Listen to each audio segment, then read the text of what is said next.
Chapter 1701 to 1710। तलवार की रोशनी ने शून्य को चीर डाला। उसमें पर्वतों और नदियों को निगलने की गति थी। मेरे लिए तोड़ो, वान शेंगकुन जोर से चिल्लाया। उसके शरीर पर एक लाल मुकुट वाली सारस की छाया दिखाई दी और उसे ढक दिया। तू फेग्यून की तलवार की रोशनी ने शून्य को पार कर लिया और सीधे वान शेंगकुन के शरीर की सतह पर लाल मुकुट वाली क्रेन को काट दिया। लाल मुकुट वाली क्रेन तुरंत टुकड़ों में बिखर गई। हालांकि इस हिंसक टक्कर में उनकी तलवार प्रकाश भी पूरी तरह से शून्य में बदल गई। उसी समय वान शेंगकुन ने सीधे अपना हाथ बढ़ाया। उसकी सफ़ेद जेड जैसी हथेली सीधे जेड जैसी प्रकाश की किरणें फूटती है। यह प्रज्वलित और चमकदार था। एक पल में वह पहले ही ये फेग्यून के सामने आ चुका था और तुरंत ही नीचे गिर गया। इस महत्वपूर्ण क्षण में ये फेग्यून ने तुरंत प्रतिक्रिया व्यक्त की। उसकी आकृति शून्य में विकृत हो गई और वान शेंगकुन के हाथ से निकल गई। उसने अपनी तलवार लहराई और एक भयंकर तलवार प्रकाश फूट पड़ा। यह सीधे लहर की तरह वान शेंगकुन की तलवार की ओर बह गया और पृथ्वी को चकनाचूर कर देने वाला था। अपने हमले के विफल होने के बाद वान शेंगकुन बार बार पीछे हटे। उसने बार बार कंट्रोल क्रेन 7 डिवाइन हैंड्स को उड़ाया और सीधे आने वाली तलवार प्रकाश को तितर-बितर कर दिया। इन सब का वर्णन करने में बहुत समय लगा। हालांकि यह एक पल में खत्म हो गया था। शून्य में दोनों पक्ष आमने सामने थे। वे जानते थे कि दूसरा पक्ष कोई साधारण व्यक्ति नहीं था। वे दोनों बहुत मजबूत हैं। मुझे डर है कि वे पहले से ही ऋषि महान पूर्णता क्षेत्र में पहुंच चुके हैं। वे महान ऋषि क्षेत्र में प्रवेश करने से केवल एक कदम दूर है। इस लड़ाई से देखा जा सकता है कि उनकी ताकत आम लोगों से कहीं आगे है। इस वान शेंगहिंग ने पहले ही नियंत्रण क्रेन 7 डिवाइन हैंड्स का पूर्णता के बिंदु पर अभ्यास कर लिया है। उसका हमला और बचाव एक में एकीकृत हैं। वह लगभग अजेय है। ये फेंग्यून भी बहुत अच्छी है। उसकी तलवार की तकनीक और मुट्ठी की तकनीक दोनों ही असाधारण हैं। उसके पास ब्रह्मांड को तोड़ने की शक्ति है। वह ट्रू मार्शल यूनिवर्सिटी के 2 सबसे शक्तिशाली वंशों के प्रत्यक्ष वंशज होने की हकदार है। हर कोई अचानक चर्चा करने लगा। वरिष्ठ, क्या मेरा भाई जीत सकता है? ये जुएली ने ये फेग्यून को चिंतित रूप से देखा। मूल रूप से उसे ये फेग्यून पर बहुत भरोसा था। उसका भाई बचपन से ही विश्वविख्यात प्रतिभा का धनी था। वह एक ही पीढ़ी में कभी किसी से नहीं हारे थे। उसने सोचा कि वान शेंगहेंग को नीचे गिराना आसान होगा। किसने सोचा होगा कि जब वे वास्तव में लड़े तो उसे एहसास हुआ कि वान शेंगहेंग से निपटना आसान नहीं था। जाहिर है, वह एक वास्तविक प्रतिभाशाली व्यक्ति था। वह वास्तव में ये फेंग्यून के साथ समान रूप से लड़ने में सक्षम था। ये जिवेन ने उन दोनों को देखा और मुस्कुराए बिना न रह सकी। उसने कहा, चिंता मत करो, उस बच्चे ने अभी तक अपनी पूरी ताकत का उपयोग नहीं किया है। ये दोनों ट्रू मार्शल यूनिवर्सिटी के प्रसिद्ध जीनियस थे। एक दूसरे के अस्तित्व ने निस्संदेह उन्हें प्रेरित करने में बहुत अच्छी भूमिका निभाई थी। केवल इस तरह की प्रतिस्पर्धा बनाए रखने से ही वे तेजी से बढ़ सकते थे। यह मूल कारण की तरह ही था कि क्यों वांग वूजी और मू शेंगजी अतीत में अपने साथियों से आगे निकल पाए थे। ऐसा इसलिए था क्योंकि उनके पास ऐसा विरोधी था। उनके आपसी प्रचार ने उन्हें जरा भी आराम करने की हिम्मत नहीं दी। ये श्वन ट्रू मार्शल यूनिवर्सिटी की वर्तमान स्थिति को हल करने के बारे में सोच रहे थे। जितना उसने सोचा था उससे कहीं ज्यादा बुरा था। यह कहा जा सकता है कि आंतरिक और बाहरी परेशानियां थीं। यह एक गड़बड़ी की तरह था। यदि एक शिवन का शरीर स्वस्थ होता तो वह उन्हें एक एक करके हल कर सकता था। लेकिन अब समय किसी का इंतजार नहीं करता था। शायद वह गोर्डियन गांठ को काटने के लिए केवल कुछ अतिवादी तरीके अपना सकता था। मुझे मजबूर मत करो। ये जिवेन की आंखों में एक भयानक रोशनी चमक उठी। वास्तव में ये जुएली के छोटे चेहरे से खुशी का भाव झलक रहा था। अगर यह बात किसी और ने कही होती तो शायद उसे विश्वास नहीं होता। लेकिन यह इस रहस्यमय वरिष्ठ के शब्द थे, तो यह स्वाभाविक रूप से विश्वसनीय था। आप अजेय हैं। मैंने आपको कई सालों से नहीं देखा है और आप इस मुकाम तक पहुंच चुके हैं। ये जिवेन ने हल्की मुस्कान के साथ कहा। हो सीनियर, तुमने क्या कहा? ये जुएली ने पूछा। नहीं, कुछ नहीं, चलो देखना जारी रखें। तू जिवेन मुस्कुराया और अपना सिर हिला दिया। इस समय ये फेग्यून की आभा आसमान छू रही थी। वह ब्रह्मांड में एकमात्र सच्चे भगवान की तरह थी। उसके पास एक प्रभावशाली आभा थी जो सब कुछ निगल सकती थी। वान शेंगहेंग भी अतुलनीय रूप से शक्तिशाली थे। उनकी हर चाल ब्रह्मांड को हिला देने और अराजकता को चकनाचूर करने में सक्षम प्रतीत होती थी। उन दोनों ने पहले ही अपनी मार्शल आर्ट को अपने शरीर में एकीकृत कर लिया था। मार्शल आर्ट के बारे में उनकी समझ बिल्कुल भी आसान नहीं थी। इस समय दोनों पक्ष अंततः चले गए। हमला करने वाला पहला वान शेंगहेंग था। उसने आकस्मिक रूप से हमला किया और पूरा आकाश प्रकाश की जेड जैसी किरणों से आच्छादित हो गया। इसे समाप्त करने का समय आ गया है। ये फेग्यून चिल्लाया। उसके हाथ में लंबी तलवार आकाश में नाचने लगी और प्रकाश की किरणें आकाश में भर गईं। यह सीटी बजाता है और एक विशाल पर्वत श्रृंखला की तरह वान शेंगहेंग की ओर फिसल जाता है। पहले की तुलना में यह और भी मजबूत था। तभी अचानक से सभी के होश उड़ गए। यह पता चला कि ये फेग्यून अपनी ताकत छुपा रही थी। उसने अपनी पूरी ताकत नहीं लगाई थी। टकराना, एक तेज और गगनभेदी ध्वनि गूंज उठी। एक भयानक विस्फोट ने आकाश और पृथ्वी को हिला दिया। ये फेग्यून की तलवार ने सीधे वान शेंगहेंग के कंट्रोल क्रेन 7 डिवाइन हैंड्स को तोड़ दिया था। यह कैसे संभव है? आप पहले से ही आधा कदम साधु क्षेत्र में प्रवेश कर चुके हैं। नहीं, आप अभी भी थोड़ी दूर हैं। वान शेंगहेंग अचानक बेहद भयभीत हो गए। उसने मूल रूप से सोचा था कि उसकी और ये फेग्यून की खेती लगभग समान होनी चाहिए। वह पहले से ही ऋषि सिद्धि क्षेत्र में प्रवेश कर चुका था। हालांकि उसके और आधे चरण वाले महान ऋषि क्षेत्र के बीच अभी भी कुछ अंतर होना चाहिए। किसने सोचा होगा कि ये फेग्यून पहले ही आधे कदम के महान संत के दायरे में प्रवेश कर चुका है? यह अपने आप से थोड़ा सा भी तेज नहीं था। उन्होंने एक के बाद एक कई कंट्रोल क्रेन 7 डिवाइन हैंड्स को उड़ाया और तलवार की रोशनी को तोड़ दिया। हालांकि ये फेग्यून की अगली तलवार की रोशनी पहले ही कम हो चुकी थी। टकराना, टकराना, टकराना। ये फेग्यून ने पहल को पूरी तरह से समझ लिया था। वान शेंगहेंग की तुलना में उसकी मार्शल शक्ति अधिक गहरी थी। वह अभी थोड़ी देर पहले उसकी खेती का परीक्षण कर रही थी। वह स्थिति को पूरी तरह समझ चुकी थी। उसने आखिरकार अपनी पूरी ताकत से हमला किया। उसकी तलवार प्रकाश ने आकाश को भर दिया। तलवार प्रकाश एक के बाद एक नीचे गिर गया। जरा सी भी हवा नहीं थी। वान शेंगहेंग विरोध करने के लिए झुके नहीं। हालांकि उसका कंट्रोल क्रेन 7 डिवाइन हैंड्स ये फेग्यून की तलवार की रोशनी का बिल्कुल भी विरोध नहीं कर सका। उनकी रक्षा की सीमा लगातार संकुचित हो रही थी। टकराना, जोर का धमाका सुनाई दिया। वान शेंगहेंग का नियंत्रण क्रेन 7 डिवाइन हैंड्स बिल्कुल भी विरोध नहीं कर सका और पूरी तरह से ढह गया। हालांकि ये फेग्यून की तलवार की रोशनी चुपचाप आ गई और सीधे वान शेंगहेंग के शरीर पर बमबारी की। इसने एक पृथ्वी टूटने वाला विस्फोट किया और उसे एक जोरदार धमाके के साथ उड़ते हुए भेजा गया। पफ! वान शेंगहेंग दुर्घटनाग्रस्त हो गया और एक पर्वत शिखर टूट गया। फिर वह रुक गया। मुंह से खून निकलने लगा और वह बेहोश हो गया। यह परिणाम है। हे भगवान, यह पूरी तरह से अकल्पनीय है। मैंने सोचा था कि दोनों समान रूप से मेल खाएंगे। उद्धरण चिन्ह। हाँ, मैंने भी इसकी उम्मीद नहीं की थी। ये फेग्यून येजिवेन का उत्तराधिकारी बनने का हकदार है। यह एक बार फिर से मू शेंगजी के वंश के खिलाफ येजिवेन के वंश की जीत के बराबर है। पहली बार है जब दोनों 100 साल बाद लड़ रहे हैं। वह ये कबीले का सदस्य होने के योग्य है। मुझे लगता है कि मुझे फिर से येजिवेन की छाया दिखाई दे रही है। किसी ने भावना के साथ आह भरी। हर कोई हक्का बक्का रह गया। उन्हें उम्मीद नहीं थी कि विजेता का फैसला ऐसे ही हो जाएगा। कुछ देर बाद वे आपस में खौलते बर्तन की तरह चर्चा करने लगे। इस समय जिया यी ने ठंडी सांस ली। उनका एक्सप्रेशन बेहद भद्दा था। उसने सोचा कि वह तिब्बती स्टार शिखर सम्मेलन को शर्मिंदा कर सकता है, लेकिन उसने महसूस किया कि वह वही था जो शर्मिंदा था। वह केवल वान शेंगहेंग को ला सकता था और छोड़ सकता था। आकाश में केवल ये फेग्यून ही बचा था। ऐसा लग रहा था कि वह एक विजेता की महिमा का आनंद ले रही है। हा, अच्छा किया। यंग बुबाई जोर से हंस पड़ी। उन्होंने भी राहत की सांस ली। ऐसे तनावपूर्ण क्षण में ये फेग्यून की जीत निस्संदेह प्रीफेक्चर मास्टर के वंश के लिए बहुत महत्वपूर्ण थी। उसने एक बहुत ही महत्वपूर्ण सौदेबाजी चिप प्राप्त की थी। हालांकि मुझे अभी भी आपकी लापरवाही की आलोचना करनी है। क्या वह युद्ध क्षेत्र एक जगह है जहां आप जैसे लोग जा सकते हैं? इस बार मैं व्यक्तिगत रूप से वहां जाने के इरादे से एकांतवास से बाहर आया हूं। कौन जानता था कि मैं सुनूंगा कि आपको वहां जाने के लिए उकसाया गया था। लापरवाह, आप ऐसे व्यक्ति कब बने? सौभाग्य से आप सुरक्षित वापस आ गए। यंग बुबाई उसे फटकारे बिना नहीं रह सकी। उसने हमेशा इस जूनियर ये फेग्यून की प्रशंसा की थी। हालांकि जब उन्होंने सुना कि इन जूनियर्स ने युद्ध के मैदान में जाने की हिम्मत की तो वह आग बबूला हो गए।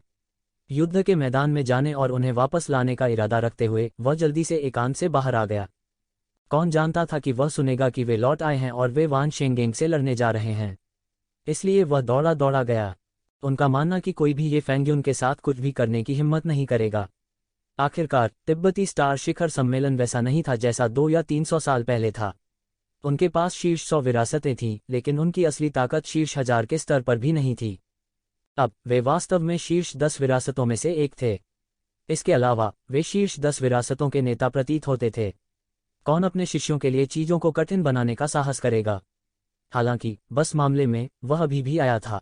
इसके अलावा यदि ये फेग्यून विफल हुआ तो संभावित परिणामों के लिए भी वह तैयार था। सौभाग्य से ये फेग्यून जीत गया। उसने जो बैकअप प्लान तैयार किया था वह अब बेकार था। ये फेग्यून खुद को थोड़ा अजीब महसूस किए बिना नहीं रह सकी। अब जबकि उसने इसके बारे में सोचा, यह मामला वास्तव में बहुत ही लापरवाह था। यदि वे संयोग से उस वरिष्ठ से नहीं मिले होते तो शायद वे समाप्त हो गए होते। वह केवल इतना कह सकता था कि वे इस बार भाग्यशाली थे। उसने कुछ भी नहीं छुपाया और यंग बुबाई को इस वरिष्ठ से मिलने के बारे में बताया। वरिष्ठ। यंग बुबाई की भौहें तन गईं। क्या वरिष्ठ ट्रू मार्शल स्कूल पिछले 100 वर्षों से ही फला फूला था? हालांकि उन्होंने एक बार ट्रू मार्शल डोमेन पर शासन किया था। उनकी नींव बहुत गहरी थी। भगवान जानता था कि कितने वरिष्ठ पहाड़ों में एकांत में रहते थे या ट्रू मार्शल स्कूल के साथ अच्छे संबंध रखते थे। हालांकि चूंकि इस वरिष्ठ का उनके प्रति कोई गलत इरादा नहीं था और ये फेग्यून और अन्य लोगों को सुरक्षित वापस ले आए, इसलिए उनके लिए यात्रा करना उचित था। चाहे कुछ भी हो, हम इस वरिष्ठ के ऋणी हैं। चूंकि मैं पहले से ही इसके बारे में जानता हूं, मैं इसे अनदेखा नहीं कर सकता। आओ, इस वरिष्ठ से मिलने के लिए मेरे पीछे आओ, यंग बुबाई ने कहा। 100 वर्षों में वह, जो कभी उत्तर में एक अनियंत्रित प्रतिभा थे, उन्हें तिब्बती स्टार शिखर सम्मेलन के उच्च प्रबंधन में प्रशिक्षित किया गया था। हालांकि जब यंग बुबाई ने ये ज्वेली और अन्य लोगों को पाया तो उन्हें पता चला कि वरिष्ठ पहले ही जा चुके थे। ये फेग्यून और अन्य लोग थोड़ा उदास हुए बिना नहीं रह सके। इस समय वरिष्ठ छोड़ दिया था और उन्होंने एक उपयोगी सहायक को खो दिया होगा। वान शेंगहेन की ये फेग्यून की हार के बाद यह खबर रातों रात पूरे ट्रू मार्शल स्कूल में फैल गई। ये फेग्यून की प्रतिष्ठा बढ़ गई। मूल रूप से वान शेंगहेंग और ये फेग्यून कई वर्षों से एक ही स्तर पर थे। कई लोगों की नज़र में उन्हें बराबरी पर होना चाहिए। हालांकि अंत में ये फेग्यून ने वान शेंगहेन को हरा दिया। वान शेंगहेन को हराने के बाद ये फेग्यून के पास पहले से ही युवा पीढ़ी में नंबर 1 व्यक्ति का व्यवहार था। कई लोग तो उन्हें युवा पीढ़ी का नंबर 1 शख्स भी मानते थे। जहां तक मास्टर के गुट की बात है, उन्होंने भी ये फेग्यून की गति को बढ़ाने के लिए इस अवसर का लाभ उठाया। एक झपट्टा में वे कानून प्रवर्तन हॉल के गुट को दबाने में कामयाब रहे। ऐसी परिस्थितियों में लॉ एनफोर्समेंट हॉल का गुट अंततः इसे और सहन नहीं कर सका। उन्होंने नए स्कूल मास्टर के चुनाव के मामले पर चर्चा करने के लिए एक एल्डर काउंसिल बुलाने का अनुरोध किया। हालांकि कानून प्रवर्तन हॉल के गुट ने बहुमत नहीं बनाया, लेकिन दानव पूजा करने वाले धर्म की गठबंधन सेना कठिन से कठिन होती जा रही थी। एक नेता के बिना वे इस तरह जारी नहीं रह सकते थे।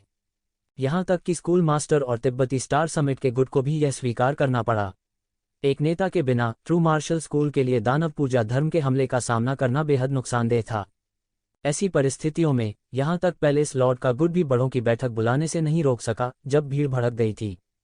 ऐसा लगता था कि एक नए स्कूल मास्टर या कम से कम एक एक्टिंग स्कूल मास्टर का चुनाव एक अत्यावश्यक मामला बन गया था। एक नेता के बिना ट्रू मार्शल स्कूल को दानव पूजा धर्म की गठबंधन सेना के हमले के सामने कई नुकसान हुए। एल्डर काउंसिल का आमतौर पर लोगों की बुद्धि और शक्ति को इकट्ठा करने का प्रभाव था। हालांकि इस महत्वपूर्ण क्षण में उन्हें किसी ऐसे व्यक्ति की आवश्यकता थी जो अंतिम निर्णय ले सके। उन्हें आपस में बहस करके समय बर्बाद नहीं करना चाहिए। अगर वे सावधान नहीं होते तो ट्रू मार्शल स्कूल की नींव ही पलट दी जाती।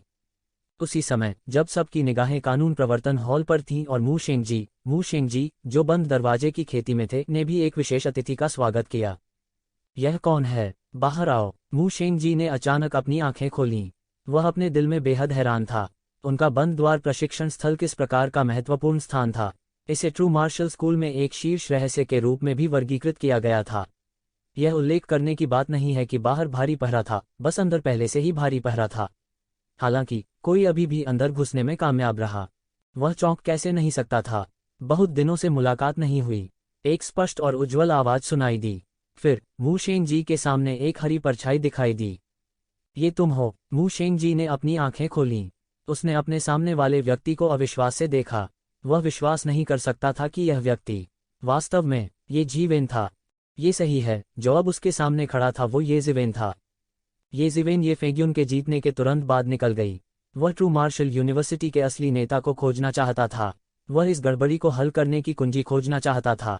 कम से कम कानून प्रवर्तन हॉल इस समय उसे पीछे से नीचे नहीं खींच सकता था। आखिरकार मू शेंगजी एक उत्कृष्ट व्यक्ति थे। वह जल्दी शांत हो गया। उसने ये जीवेन को देखा और कहा, तुम वापस क्यों आए हो? तुम कब वापस आए? हालांकि वह वास्तव में यह जानना चाहता था कि इतने सालों में ये जीवेन कहाँ थी और किस तरह की आकस्मिक मुलाकातें हुईं। इन वर्षों में ये जीवेन के अनुभव कुछ ऐसे थे जो ट्रू मार्शल स्कूल के कुछ ही लोग जानते थे। हुआन वूजी और कुछ अन्य लोगों के अलावा कोई नहीं जानता था कि ये जीवेन प्राचीन बैरेंस महाद्वीप में गए थे। इसलिए वह यह भी जानना चाहता था कि ये शिवेन ने इस समय ट्रू मार्शल स्कूल में वापस जाने का विकल्प क्यों चुना। लेकिन अंत में उसने अभी भी अपने दिल में मौजूद संदेहों को जबरन दबा लिया। मैं कुछ समय पहले वापस आया था। मुझे लगा कि ट्रू मार्शल स्कूल मुश्किल में पड़ने वाला है, इसलिए मैं वापस चला गया, ये जिवेन ने कहा। मू शेंगजी ने अपने चेहरे पर एक अजीब नज़र के साथ ये जिवेन को देखा। हालांकि वह अब इस मुद्दे में अपने दिल में नहीं उलझा रहा था। आखिरकार ट्रू मार्शल यूनिवर्सिटी में ऐसी कोई जगह नहीं थी जो ये जिवेन को रोक सके। वह 100 साल पहले दुनिया में अजेय रहा था, इसलिए यह कल्पना करना कठिन था कि पिछले 100 वर्षों में उनकी सैन्य शक्ति कितनी गहरी हो गई थी। इसलिए अगर वह कुछ कर सकता है तो इसमें कोई आश्चर्य की बात नहीं होगी। मुझे लगता है कि आपने हाल की घटनाओं के बारे में सुना होगा। ये जिवेन ने मू शेंगजी पर नज़र डाली और कहा, लेकिन इससे कोई फर्क नहीं पड़ता कि तुम्हारा मूल इरादा क्या था, कम से कम इसे अभी रोको। ये शिवेन की आवाज़ दबंग थी, लेकिन यह निर्विवाद थी। मू शेंगजी अचानक कड़वाहट से मुस्कुराए। वह इस समय के दौरान बाहरी दुनिया में गड़बड़ी के बारे में कैसे नहीं जान सकता था। यद्यपि वह निकट की साधना में था, यह जीवन और मृत्यु की साधना नहीं थी, इसलिए वह कमोबेश इन चीज़ों के बारे में जानता था। बहुत से लोग उन्हें दानव पूजा धर्म गठबंधन का विरोध करने के लिए स्कूल मास्टर के रूप में चुनना चाहते थे। हालांकि यह मामला उनके द्वारा नहीं भड़काया गया था, लेकिन वे इसे आजमाने के लिए उत्सुक भी थे। उसने महसूस नहीं किया कि उसकी क्षमता हुआंग वूजी से कम थी। वास्तव में उन्होंने यह भी महसूस किया कि उन्हें हुआंग वूजी से अधिक मजबूत होना चाहिए। पिछली बार वो काफ़ी हद तक ये जिवेन के कारण हारे थे, और इस बार ये जिवेन यहाँ नहीं थी। यह उनके लिए एक बेहतरीन मौका था। इसके अलावा बाई मोजियाओ की सहयोगी सेना आक्रामक थी और ट्रू मार्शल यूनिवर्सिटी दहशत की स्थिति में थी। उन्होंने महसूस किया कि उनके पास ट्रू मार्शल वर्ल्ड के शिखर पर खड़े होने के लिए ट्रू मार्शल यूनिवर्सिटी का नेतृत्व करने की क्षमता और दायित्व था। लेकिन किसे पता था कि जब उसे आखिरकार कुछ उम्मीद नजर आएगी तो एक शिवेन वापस आ जाएगा। मैं यह भी नहीं चाहता कि ट्रू मार्शल स्कूल अब आंतरिक संघर्ष में पड़ जाए, क्योंकि ट्रू मार्शल स्कूल को आपदा का सामना करना पड़ सकता है, ये जिवेन ने चिंतित भाव से कहा। स्वाभाविक रूप से वह दानव पूजा धर्म के लोगों के बारे में बात नहीं कर रहा था। यदि उनमें से 100 भी हों तो भी वे उसके विरोधी नहीं होंगे। लेकिन वह जिस चीज़ की परवाह करता था वह रसातल शैतान भगवान था। हालांकि वह नहीं जानता था कि रसातल शैतान भगवान इस दुनिया में क्यों आया, और वह नहीं जानता था कि वह कब वापस आएगा। एक बार जब वह वापस आएगा तो यह एक आपदा होगी। मानव जाति की गहरी नींव के कारण प्राचीन बैरेंस महाद्वीप एबिस डेविल लॉर्ड का विरोध कर सकता था, लेकिन ट्रू मार्शल डोमेन प्राचीन बैरेंस से बहुत कम था। एक बार जब वह वापस आया तो यह निश्चित मृत्यु की स्थिति होगी। आपदा, क्या मतलब है तुम्हारा? म्यू शेंगजी ने कहा, क्या ये दानव पूजा करने वाले धर्म के लोग हैं? दानव पूजक धर्म के वे रद्दी 10 गुना अधिक भी हों तो भी मुझे परवाह नहीं। ये जिवेन अपने हाथों को उसकी पीठ के पीछे रखकर खड़ा हो गया और बोला। उनकी अभिव्यक्ति अतुलनीय आत्मविश्वास थी। फिर तुम्हारा मतलब है? म्यू शेंगजी ने कहा। वह पहले आया था, लेकिन वह बड़े भाई से डर गया था। मुझे लगा कि आप जानते हैं, ये जिवेन ने कहा। आपका मतलब है कि? मू शेंगजी ठंडी हवा की सांस लेने से खुद को रोक नहीं सके। रसातल शैतान भगवान ने उसे जो झटका दिया वह बहुत मजबूत था। यह ऐसा था जैसे वह दुनिया को नष्ट कर सकता है। उन्होंने लगभग सोचा कि इस बार ट्रू मार्शल स्कूल बर्बाद हो गया है। अगर हुआंग वूजी ने आखिरी समय में कोई कदम नहीं उठाया और दूसरी पार्टी को पीछे हटने से डरा दिया तो शायद इस बार ट्रू मार्शल स्कूल खत्म हो जाएगा। लेकिन वह यह भी जानता था कि एक शिवेन बिना किसी कारण के इसका जिक्र नहीं करेगी। क्या आप उसकी उत्पत्ति जानते हैं? मू शेंगजी ने कहा। एक ही संभावना थी कि एक शिवेन कई सालों तक छोड़कर अचानक क्यों लौट आई थी। यह केवल उसी चीज के कारण हो सकता है। आखिरकार उन्होंने पहले ही कहा था कि अगर 10 गुना अधिक दानव पूजा धर्म हो तो भी उन्हें परवाह नहीं होगी। ये शिवन के अहंकार के बारे में उनकी समझ के साथ ऐसा ही होना चाहिए, क्योंकि उन्होंने ऐसा कहा था। उसे यहाँ नहीं आना चाहिए था। उसे यहाँ नहीं आना चाहिए था। मूल रूप से वह शैतान दुनिया में एक अत्यंत शक्तिशाली शैतान प्रभु स्तर का अस्तित्व था।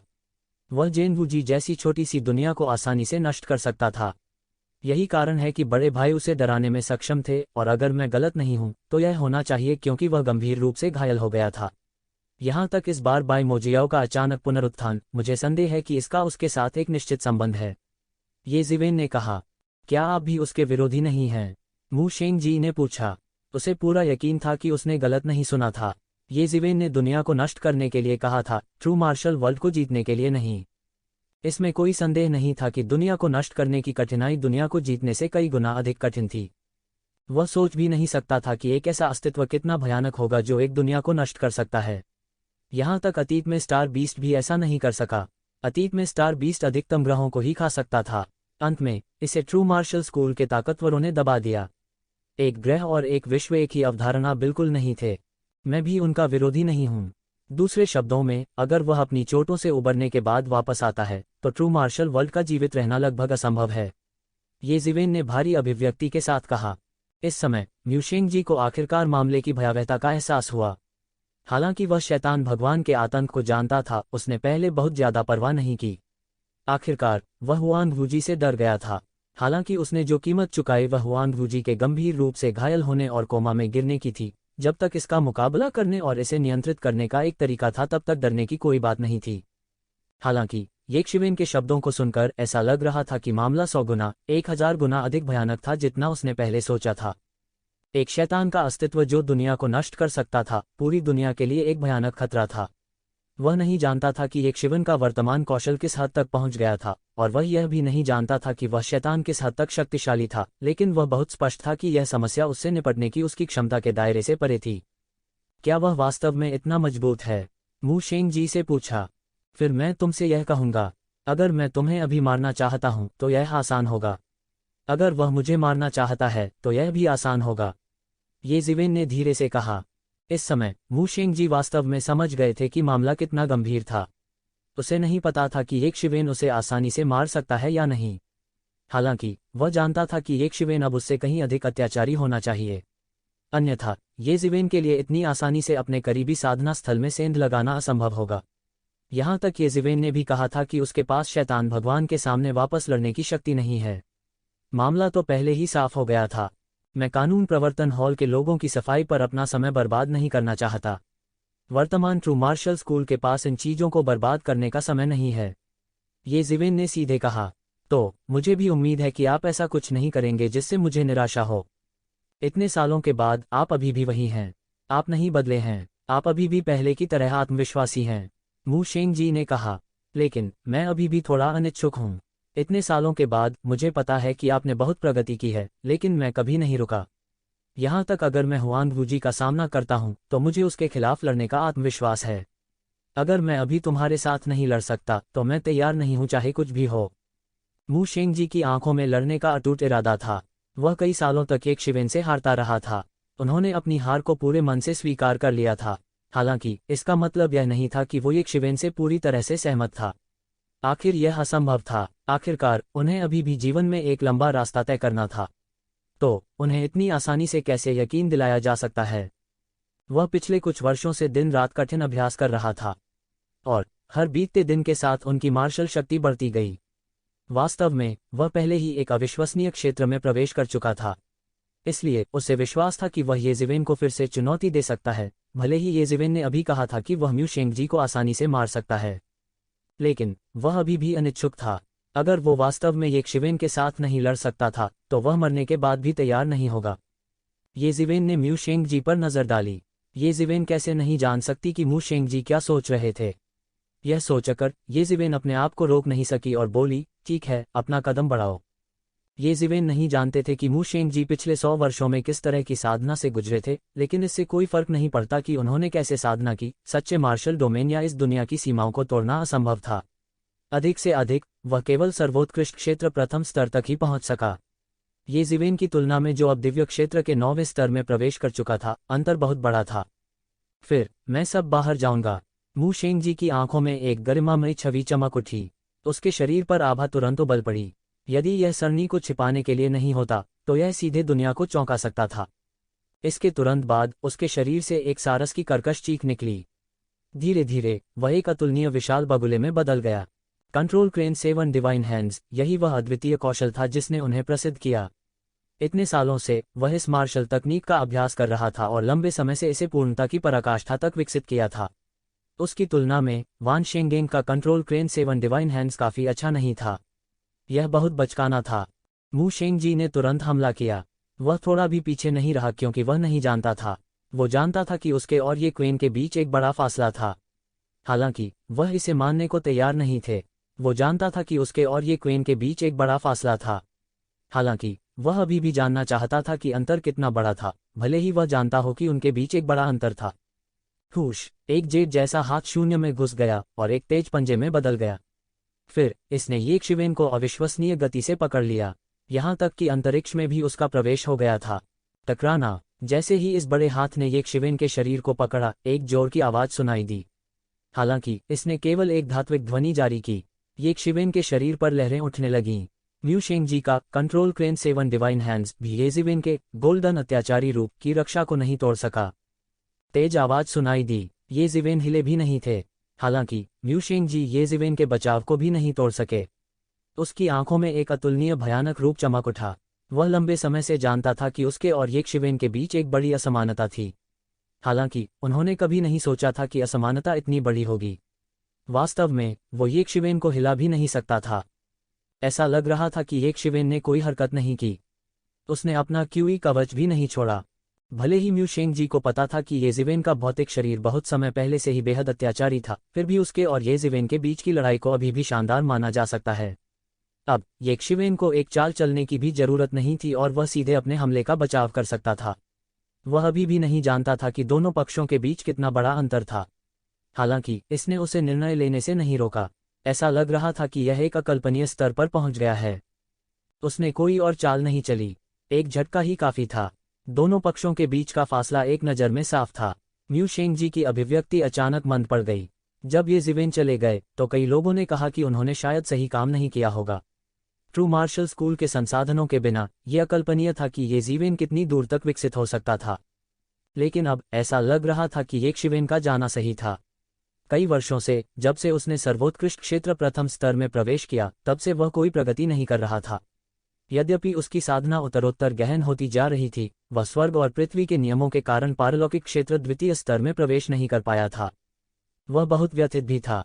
यद्यपि एक मार्शल कलाकार की साधना को प्राकृतिक व्यवस्था के विरुद्ध जाना कहा जाता था, स्पष्ट रूप से कहें तो यह अभी भी प्राकृतिक व्यवस्था द्वारा अनुमत दायरे के भीतर था। यह बिल्कुल कंप्यूटर वायरस की तरह था। हालांकि यह अत्यंत विनाशकारी था, यह कंप्यूटर के मूलभूत नियमों पर भी बनाया गया था। इस दुनिया में कानून तोड़े गए, इसलिए इससे कोई फर्क नहीं पड़ता कि उन्होंने कितनी मेहनत की, एक उच्च क्षेत्र में प्रवेश करना असंभव था। इससे उन्हें यह भी महसूस हुआ कि ऐसा लगता है कि उन्होंने इस बार गलत चुनाव किया है। लेकिन अंत में वह एक पीढ़ी के प्रतिभाशाली और साहसी स्वामी भी थे। उन्होंने इस मामले में खुद को नहीं उलझाया। इस समय उसने ये शिवेन को देखा। ये शिवेन ने पहले ही इस हद तक छीन लिया था कि वह अनुमान नहीं लगा सकता था। वह कल्पना नहीं कर सकता था कि ट्रू मार्शल डोमेन को आसानी से नष्ट करने वाला दानव कितना मजबूत था। क्या यह पौराणिक दानव भगवान हो सकता है? वह नहीं जानता था। वह क्षेत्र उसकी कल्पना से परे था। उसे संदेह नहीं था कि एक शिवेन सच कह रहा था या नहीं। ऐसा इसलिए था क्योंकि एक शिवेन की मौजूदा ताकत के साथ उसे झूठ बोलने की कोई जरूरत नहीं थी। वह अकेला ही हर उस व्यक्ति को हरा सकता था जो उससे सहमत नहीं था। ठीक है, तो आप कैसे चाहते हैं कि मैं सहयोग करूं? म्यू शेंगजी ने ये शिवेन की तरफ देखा और कहा। वह जानता था कि इस समय उसके पास आकर एक शिवेन ने पहले ही उसे पर्याप्त चेहरा दे दिया था। अन्यथा म्यू शेंगजी की ताकत के साथ वो सीधे एक शिवेन को पकड़ सकता था। इतना विचार करने की जरूरत नहीं थी। इस समय म्यू शेंगजी एक कृतघ्न व्यक्ति नहीं थे। मैं केवल यही चाहता हूं कि आप अंतिम चुनाव में चुनाव से हट जाएं। आपको बाकी की चिंता करने की जरूरत नहीं है। मैं देखना चाहता हूं कि वर्षों से किस तरह के राक्षस प्रकट हुए हैं। ये शिवेन ने अपनी आंखें सिकोड़ लीं और कहा, मैं इस मौके का फायदा उठाकर उन्हें साफ कर दूंगा। म्यू शेंगजी ने ये शिवेन को एक कुटिल मुस्कान के साथ देखा और कहा, यह कोई समस्या नहीं है, लेकिन ट्रू मार्शल स्कूल अब बिना नेता के ड्रैगन के एक समूह की तरह है। यह एक अच्छी घटना नहीं है। जो भी हो, हमें एक नए स्कूल मास्टर का चुनाव करना चाहिए। हालांकि हुआंग वूजी ने हमारे ट्रू मार्शल स्कूल में बहुत बड़ा योगदान दिया है, हमें वास्तव में किसी ऐसे व्यक्ति की आवश्यकता है जो इस समय स्थिति को नियंत्रित कर सके। बात करते हुए उसने फिर से ये शिवेन पर नजर डाली और कहा, लेकिन जब से आप गड़बड़ कर रहे हैं तो और क्या समस्या हो सकती है? कोई भी आपसे अधिक उपयुक्त नहीं है। वह अपने आप पर हंसा। ट्रू मार्शल स्कूल में ये शिवेन की प्रतिष्ठा कितनी ऊंची थी, यह उनसे बेहतर कोई नहीं जानता था। हालांकि वह ट्रू मार्शल स्कूल का सुप्रीम स्कूल मास्टर नहीं था, लेकिन ट्रू मार्शल स्कूल पिछले कुछ दशकों में ये शिवेन के अभियान के कारण अपनी वर्तमान स्थिति हासिल करने में सक्षम था। उन्होंने हर जगह लड़ाई लड़ी, सभी अलौकिक अधिपतियों का पीछा किया और ट्रू मार्शल डोमेन को एकीकृत किया। वास्तव में उनमें से कई लोग अभी भी ट्रू मार्शल डोमेन के ऊपरी क्षेत्रों में सक्रिय थे। वास्तव में जब तक वह सार्वजनिक रूप से दिखा, वह तुरंत स्थिति को नियंत्रित कर सकता था। किस तरह के विरोधी, किस तरह के राक्षस उसके विपरीत खड़े होने की हिम्मत करेंगे? हालांकि उन्होंने ऐसा नहीं किया। इसके बजाय उसने म्यू शेंगजी को अकेले में खोजा। ऐसे में वह क्या योजना बना रहा था? क्या वह वास्तव में एक झटके में सभी विरोधियों का सफाया करना चाहता था? हिस, यह बहुत निर्मम है। ऐसा हुआ तो खूनी मंजर होगा। यह एक खूनी तूफान होगा। और हिडन स्टार पीक के शब्दों में भारी वजन होगा। वे ट्रू मार्शल वर्ल्ड के नियंत्रण में होंगे। यह सोचकर म्यू शेंगजी आह भरने से खुद को रोक नहीं सका। हालांकि इस समय इन मामलों पर टिप्पणी करने की उनकी जगह नहीं थी। इस दुनिया में केवल सच्चे बलवान का सम्मान किया जा सकता है। आपको इन बातों की परवाह नहीं करनी है। अगर मैं चाहता तो बहुत पहले कर चुका होता। अब आपकी बारी नहीं होगी। ये ज़िवेन ने बेहोश होकर कहा, इस बार मैं आपके रवैये की पुष्टि करने के लिए आया था। मैं यह भी नहीं चाहता कि यह मामला रक्तपात हो और रक्त नदी की तरह बहेगा। मैं बस कुछ राक्षसों को साफ करने के लिए स्थिति का लाभ उठाना चाहता हूँ। प्रभारी व्यक्ति के रूप में मुझे लगता है कि स्वाभाविक रूप से मुझसे अधिक उपयुक्त कोई होगा। उद्धरण चिन्ह। उस मामले में मैं पहले निकल जाऊंगा। ये ज़िवेन के बोलने के बाद वह उस गुप्त कमरे से गायब हो गया जिसकी म्यू शेंगजी को परवाह नहीं थी। म्यू शेंगजी ने उस जगह पर नजर डाली जहां ये ज़िवेन गायब हो गया था और वह अपनी सांसें रोक नहीं सका। इतने सालों से वह हमेशा यह साबित करने के लिए एक शिवेन के साथ फिर से लड़ना चाहता था कि वह एक शिवेन से नहीं हारेगा। कौन जानता था कि अंतिम परिणाम ऐसा होगा। वह वास्तव में एक शिवेन के साथ अपनी इच्छानुसार लड़े थे, लेकिन परिणाम बहुत निराशाजनक था। एक शिवेन के पास हमला करने का मौका भी नहीं था, लेकिन वह पहले ही हार चुका था। यह लगभग कहा जा सकता है कि वह पूरी तरह से हार गया था। हालांकि उनके दिल में बेवजह राहत मिली। कई सालों तक उसे एक शिवेन के हाथों करारी हार का सामना करना पड़ा था। यह उनके दिल में लगभग एक राक्षस का अस्तित्व बन गया था। शुरुआत में यह कुछ भी नहीं था। हालांकि जैसे जैसे समय बीतता गया ये ज़िवेन बहुत दूर चला गया था और उसकी मार्शल आर्ट अधिक से अधिक गहरी हो गई थी। एक शिवेन के साथ लड़ने की उसकी इच्छा और मजबूत हो गई थी। धीरे धीरे यह राक्षस जैसा हो गया था। हालांकि आज की लड़ाई में वह हार गया था, लेकिन उसके दिल को लगा जैसे उसे राहत मिली हो। उसने अचानक राहत की एक बड़ी सांस ली और उसका मन अधिक से अधिक स्पष्ट हो गया। इस समय ये ज़िवेन म्यू शेंगजी के बंद कमरे के प्रशिक्षण स्थान से बाहर आने के बाद सीधे यंग मास्टर के विरासत वाले स्थान पर गए। वो पल भर में आ गया। तो ज़िवेन की गति बहुत तेज थी। क्षणमात्र के प्रयत्न से ही वह प्रभु के दल के पर्वत शिखर पर आ पहुंचा था। हर तरह के जादू और जाल हर जगह थे। विशेष रूप से हुआंग वूजी के घायल होने के बाद इस तरह की रक्षा एक अभूतपूर्व स्तर पर पहुंच गई थी। लेकिन ये ज़िवेन के लिए ये कोई समस्या नहीं थी। वह बिना किसी को सचेत किए सभी तरह की बाधाओं की परतों से गुजरा। अपनी वर्तमान साधना से वह एक ही नज़र में देख सकता था कि ये बाधाएं प्राचीन काल में व्यवस्थित की गई थीं। उनमें से कई पहले से ही दिव्य क्षेत्र के स्तर में शामिल थे। वे ट्रू मार्शल स्कूल के पूर्वजों द्वारा पीछे छोड़ दिए गए थे जब यह बहुत समय पहले बहुत समृद्ध था। वह चुपके से चौंक गया। ट्रू मार्शल स्कूल के गौरव के दिन उसकी कल्पना से कहीं अधिक गौरवशाली होने चाहिए। इस समय हालांकि transcendent realm first level juniors का केवल एक समूह बचा था, वे उस समय बहुत शक्तिशाली होने चाहिए। वह इस बारे में पहले से ही जानता था जब वह ट्रू मार्शल स्कूल में था। हालांकि वह नहीं जानता था कि ट्रू मार्शल स्कूल अतीत में इतना शक्तिशाली हो सकता है। इसके स्वरूप से यह वर्तमान प्राचीन वीरानी से बुरा नहीं था। इसे किसी बड़ी आपदा का सामना करना पड़ा होगा, नहीं तो ऐसा न होता। मुझे उम्मीद नहीं थी कि हमारा प्रतिष्ठित तिब्बती स्टार शिखर सम्मेलन इस हद तक गिर जाएगा। हमें इस बिंदु तक धमकी दी गई थी। पहाड़ के रास्ते पर कुछ आकृतियां आ गईं। उनमें से एक युवक जिसकी उम्र 20 वर्ष के आसपास है झुंझलाहट में बोले बिना नहीं रह सका। तिब्बती स्टार शिखर सम्मेलन में आप कितने वर्षों से हैं? आप क्या जानते हैं? अपने 20वां दशा में युवा पुरुषों के इस समूह के बीच उनके 30वें दशक में एक युवा टीम के सामने चला गया। उसने पीछे के लोगों की ओर देखा और कहा, जब मैंने अतीत में हिडन स्टार पीक में प्रवेश किया था तो हिडन स्टार पीक ने अभी अभी अपना पुनरुद्धार शुरू किया था, इसलिए इतने अधिक शिष्य नहीं आ रहे थे। इसलिए यह महिमा में होने से बहुत दूर था। वास्तव में हमें अतीत में पहाड़ की चोटी पर जाने के लिए विवश किया गया था। तो यह कुछ भी नहीं है, उस 30 वर्षीय युवक ने मंदबुद्धि स्वर में कहा। इन युवकों ने एक दूसरे को देखा। उनके बारे में कहा जा सकता है कि वे तिब्बती स्टार समिट की किंवदंतियों को सुनकर बड़े हुए हैं। उन्होंने तिब्बती स्टार शिखर सम्मेलन को पुनर्जीवित होते देखा और ट्रू मार्शल स्कूल में सबसे शक्तिशाली विरासतों में से एक बन गया। वे कल्पना नहीं कर सकते थे कि उस समय तिब्बती स्टार शिखर सम्मेलन कैसा होता था। भले ही उन्होंने इसके बारे में बहुत पहले ही सुन लिया हो, फिर भी यह अकल्पनीय था। आपके पास इतने अच्छे दिन नहीं होते अगर वह व्यक्ति हमारे हिडन स्टार पीक के पुनरुद्धार का नेतृत्व नहीं करता। वास्तव में पूरे ट्रू मार्शल विश्वविद्यालय के पुनरुद्धार का नेतृत्व उसके द्वारा किया गया था। 30 वर्षीय युवक ने कहा, क्या वह व्यक्ति वास्तव में इतना शक्तिशाली है? किसी ने पूछा, और बाकी लोग भी थोड़े कंफ्यूज हो गए। आखिरकार वे एक शिवेन से सैकड़ों साल अलग थे। इसलिए वे केवल कुछ शब्दों से ट्रू मार्शल यूनिवर्सिटी के अशांत समय का अनुमान लगा सकते थे। आप उसके जैसे युग से नहीं हैं, इसलिए आप वास्तव में उसके अतीत के गौरव को नहीं समझ पाएंगे। युवक ने अपने 30वें दशक में आह भरी और कहा, अगर वह अभी यहाँ होते तो हम ऐसी स्थिति में नहीं होते। क्या ऐसा हो सकता है कि वह परम गुरु से भी अधिक शक्तिशाली हो? किसी ने अविश्वास में पूछा। वर्तमान कानून प्रवर्तन हॉल मास्टर म्यू शेंगजी एक शक्तिशाली अस्तित्व थे जिन्होंने अतीत में सुप्रीम मास्टर के साथ प्रतिस्पर्धा की थी, और म्यू शेंगजी उस समय उनसे हार गए थे। 30 वर्षीय युवक ने कहा। सभी ने एक दूसरे को निराशा में देखा। इस तरह की तुलना से हर कोई जानता था कि एक शिवेन लंबे समय के लिए चली गई थी। हालांकि ट्रू मार्शल यूनिवर्सिटी में म्यू शेंगजी की प्रतिष्ठा दिन ब दिन बढ़ती जा रही थी। ये जिवेन ने कहा था कि उसने म्यू शेंगजी को हरा दिया था, और वे पहले से ही जानते थे कि यह व्यक्ति शायद बहुत शक्तिशाली व्यक्ति भी था। जब विदेशी डोमेन ने ट्रू मार्शल यूनिवर्सिटी पर आक्रमण किया तब भी यह सबसे अराजक स्थिति में था। उन्होंने सभी विदेशी आकाओं को भगाने के लिए ट्रू मार्शल यूनिवर्सिटी का नेतृत्व किया और फिर ट्रू मार्शल यूनिवर्सिटी को पुनर्जीवित करने का नेतृत्व किया।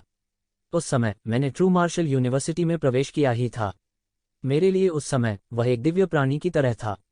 30 वर्षीय युवक ने आह भरी जैसे वह अतीत के असाधारण वर्षों को याद कर रहा हो।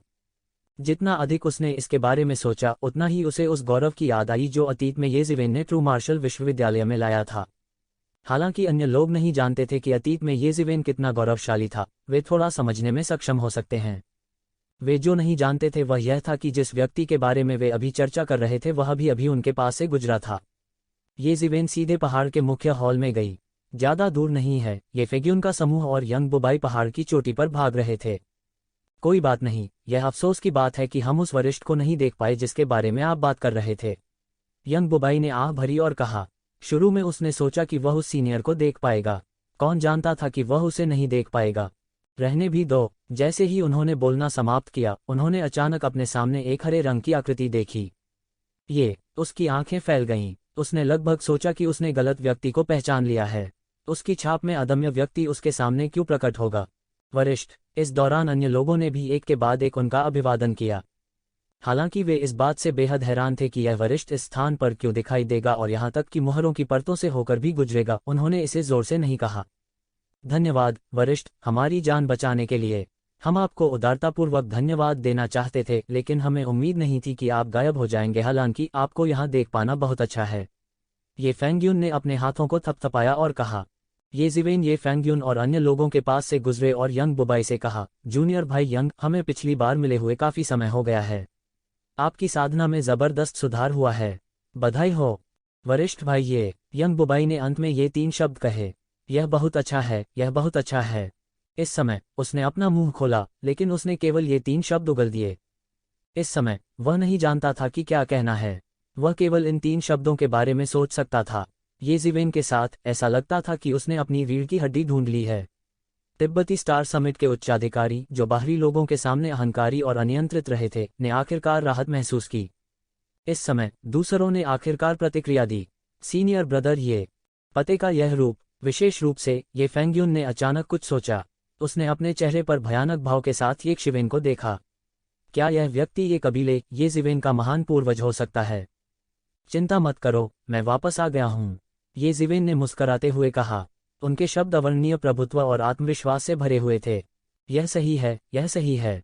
चूंकि सीनियर ब्रदर ये वापस आ गए हैं, वे राक्षस हमारे लिए कुछ भी नहीं हैं। यंग बुबाई ने उत्साह से कहा। ये जिवेन वापस आ गई थी। वे राक्षस उसके लिए कुछ भी नहीं थे।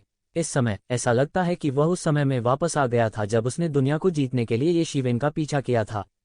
हालांकि वह अब जितना प्रसिद्ध और शक्तिशाली नहीं था, फिर भी वह बहुत अधिक सहज महसूस करता था।